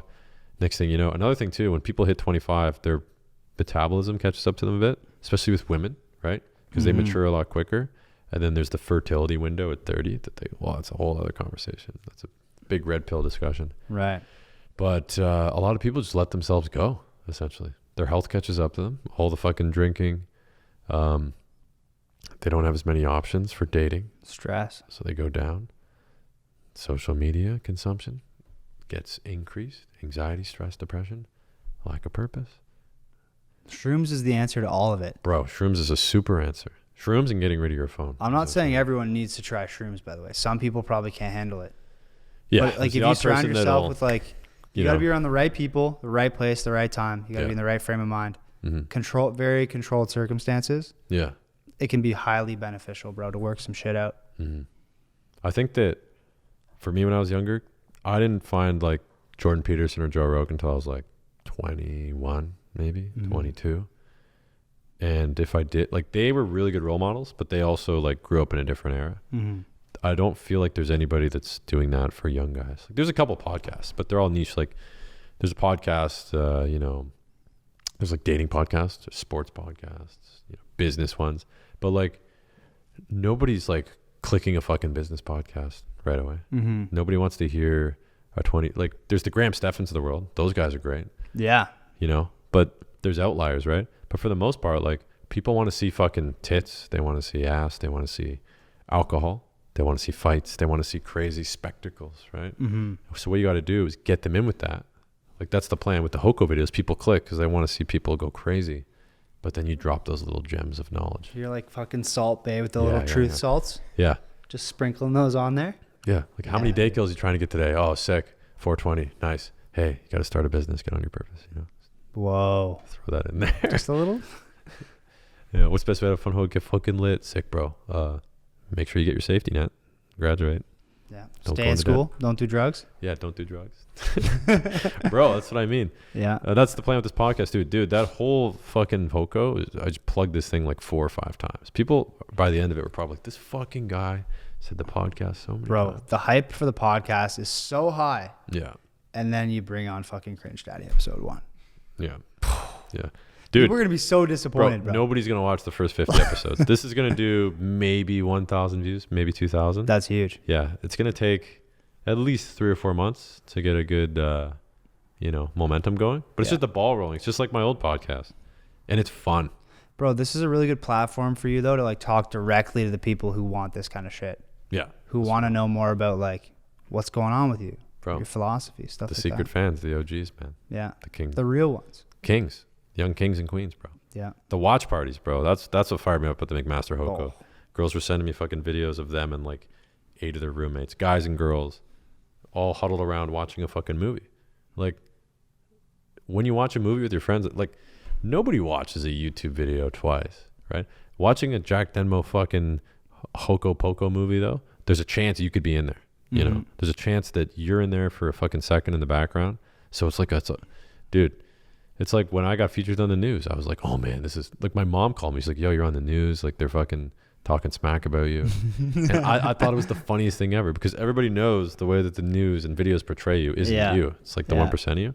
So these kids watching these videos, like these 21-year-olds that are like 3rd year aerospace engineering, super smart, well-spoken, but they're doing a battle cry in the video. And forever, all their friends are going to be like, yo, look at this clip of you doing that. And that's a cool little tidbit, you know? It's like a little part of their history they're always going to remember. You know what? You're kind of creating like a video yearbook in a way. You're capturing a moment in time of these people's lives. Yeah. And showing some pretty crazy shit. It's a fucking time capsule, bro. Yeah. You know? You ever go back and watch old videos like Caravana or the old Pride videos we used to do? Dude. That feels like a lifetime ago, eh? Dude, Schmovid, it aged everybody 4 years. Seriously. Yeah. Everybody fucking... Bro, I feel 40 now. I know. I feel like an old man. That's the thing with Hokos too. Everybody wants 1 more year, 2 more year. But it's like, it's only for the fans at this point, bro. Yeah. Because I don't know. Dude, the fucking cart too. When I fell out, almost smashed my dome. Dude, that's like the 6th time I've almost died. you hear the audio of me saying like, yo, I think he's out. Yeah, bro. You I thought was I was worried fucking about done, it. bro. I thought you were like KO'd. I know. It's concrete, You were man. stiff for like a second. Bro, I felt like 12 feet, bro. It was fucking crazy. That was terrifying. Nobody caught me, man. Dude, it's so funny though. Like I could have, but I stepped back. once we got the other angle, did you really? No. I was gonna say. Once we got the angles, bro, I held the megaphone the whole time. Yeah. Like I landed on my back shoulder and I was holding the meg. You know, as you were falling, I think you like passed a tequila bottle to someone and they like grabbed it. Oh, did they really? Yeah. Because I was gonna say I had it in one hand. Yeah, like watch it in slow mo. Like you like Yeah. hold it like this, and like someone takes it out of your hand as you're falling. Bro, it was crazy. I hit a fucking. So I had a gash on the back of my head because there was a Yeah. glass bottle that was broken on the ground next to Oh, me. So my back hit the ground and then my head went down, but it hit the bottle, and the bottle prevented my head from hitting the concrete. Wow. So in a weird way, depending how you twist it, the fact that people throw their empties on the ground at Hoko saved Jack Denmo's life. So littering is good. That's right. Okay. Worst prank ever, fucking littering next to people. Oh my god, throwing garbage at homeless people prank. Yeah. Okay. So fucking. In the meantime, call to action. This shit's gonna be on Apple, iTunes. That's the same shit, right? Apple, iTunes. It's gonna be on Apple, fucking Apple Podcasts, Apple Podcasts, Spotify, Whoa. YouTube. To be honest, the only 3 platforms that matter for now. Maybe Google Play. Any fucking Does anyone listen to Google Play? fucking podbible.com or whatever. Hit the ratings. 5-star review or whatever. Oh yeah, so go down to the review, guys. Yeah, how does that work? Basically, you got to leave a 5-star review on Apple Podcasts. That will rank this podcast in Apple's rankings. And the more 5-star reviews we get on this podcast, you know, the more likely it is that this podcast will be shown to other people. Yeah. And they'll get to benefit from all the fun and, you know, insightful shit that we You don't even talked have to about leave today. like a actual review. You could just write like fucking Daykill. What if we did something Denmo fun? invented Foco. What if we did something fun, Jack, where every episode you read one review? Oh, good. Like, okay. Yeah, because everyone I like likes a that. little bit of a shout out, Yeah, right? I like a little shout out. So Okay, guys, drop a funny joke or a pickup line in the fucking review section on Apple Podcast, or write King of the North. One of those two. there you And go. then one of you guys would get a little shout out next episode too. It's gonna be funny, you know. Gonna have some neuroscientist on, and maybe like fucking really offensive biblical joke. Yeah. But yeah, we got the Instagram too. Jack Denmo Show on Instagram. Subscribe. Can you subscribe on Spotify? I don't even know how this shit works, guys. I'm a fucking caveman. Yeah, hit that plus. You Yeah. can do that. Nice. Okay. Hit that follow. We're gonna start pulling videos up on the screen too. Learn the podcast game better. You know, Yeah. get it better. Get better at speaking too. 3 hours. You know, probably could have been a little shorter. Could have mumbled less. Episode 1 though. King of the North fans, OGs from day one. Get on the fucking hype train before it leaves the station, man. You could say you've been here since day one. You know, dude, fans love that shit. That's huge. They always go, "Oh, I've been since day one, man. Since Oh, 100K. Since fucking day one, 100K, bro. Since fucking, you know, they don't realize like day one is like a while ago. Yeah, it's been a journey. May as well be prehistoric times. Yeah, bro. But dude, that's a cool thing. That's a flex. People are gonna be flexing. Yeah, day one. You know, fucking. It's the same way some people can name every song on an album. You know, they'll be like, "Oh yeah, episode 3, that was fucking, you know, Connor McFuck." Yeah, 2.5 hours long. Yeah, this is what they talked about. Yeah. You're going to have some diehard fans. I know. I love it. Do it for the fans, bro. This is cool, man. Yeah. I can't wait to look back at this in a few years. Just like the last pod, Well, allegedly. allegedly. Yeah. Okay, guys, that's the end of episode number 1. Follow me on Instagram. Follow Cringe Daddy Official on Instagram too, and YouTube. I upload every week on Denmo Social, which I do videos that I break down these pranks and pickup line videos to help young guys with their social skills. We got this podcast going. We're going to do new episodes hopefully every week for a couple months till I fuck off somewhere warm for the winter time. And then on the main channel, Queen's Homecoming, the final movie. This one, you know, first Western was 48 minutes. Mac 58. This one, there's going to be pranks. There's going to be fucking, you know, probably going to chill with the police a bit, set up a game plan. We're looking at an hour and a half long movie probably. Whoa. It might have to wait till Wednesday of that week. Yeah, I'm going to blow both the blood vessels in my eyes. After that, I'm fucking done. I'm taking a while off, man. Dude. People don't realize, man, fucking editing. Hokos are time sensitive. You need to get them up. It's crazy, man. They don't understand behind the scenes. Like, No. bro, I'm just there filming. Yeah. And, like, you know, managing operations a little bit throughout the day. At the end of the Hoko day, like, I'm fucking tired. I lie down. Yeah. You stand up at your desk and, like, edit all night Bro, for the next 3 days. It's insane, man. Like, you have more work to do after Hoko. Yeah. I'll just say the bad word. Yeah. You have more work to do after Hoko than you do at Hoko. Yeah, dude. Whoa. Well, it's got to get up quick, right? Time sensitive. Yeah. Nobody gives a fuck about Hoko like after a week, you know, man. until people are deciding what school they're going to send hundreds of thousands of dollars to pay for. Wink, wink. Stimulating the economy. Denmo saved Canada. Denmo and Ditch Mobin. All right, guys, that's it. We could talk all day. Fucking cut it. See you later. Bye.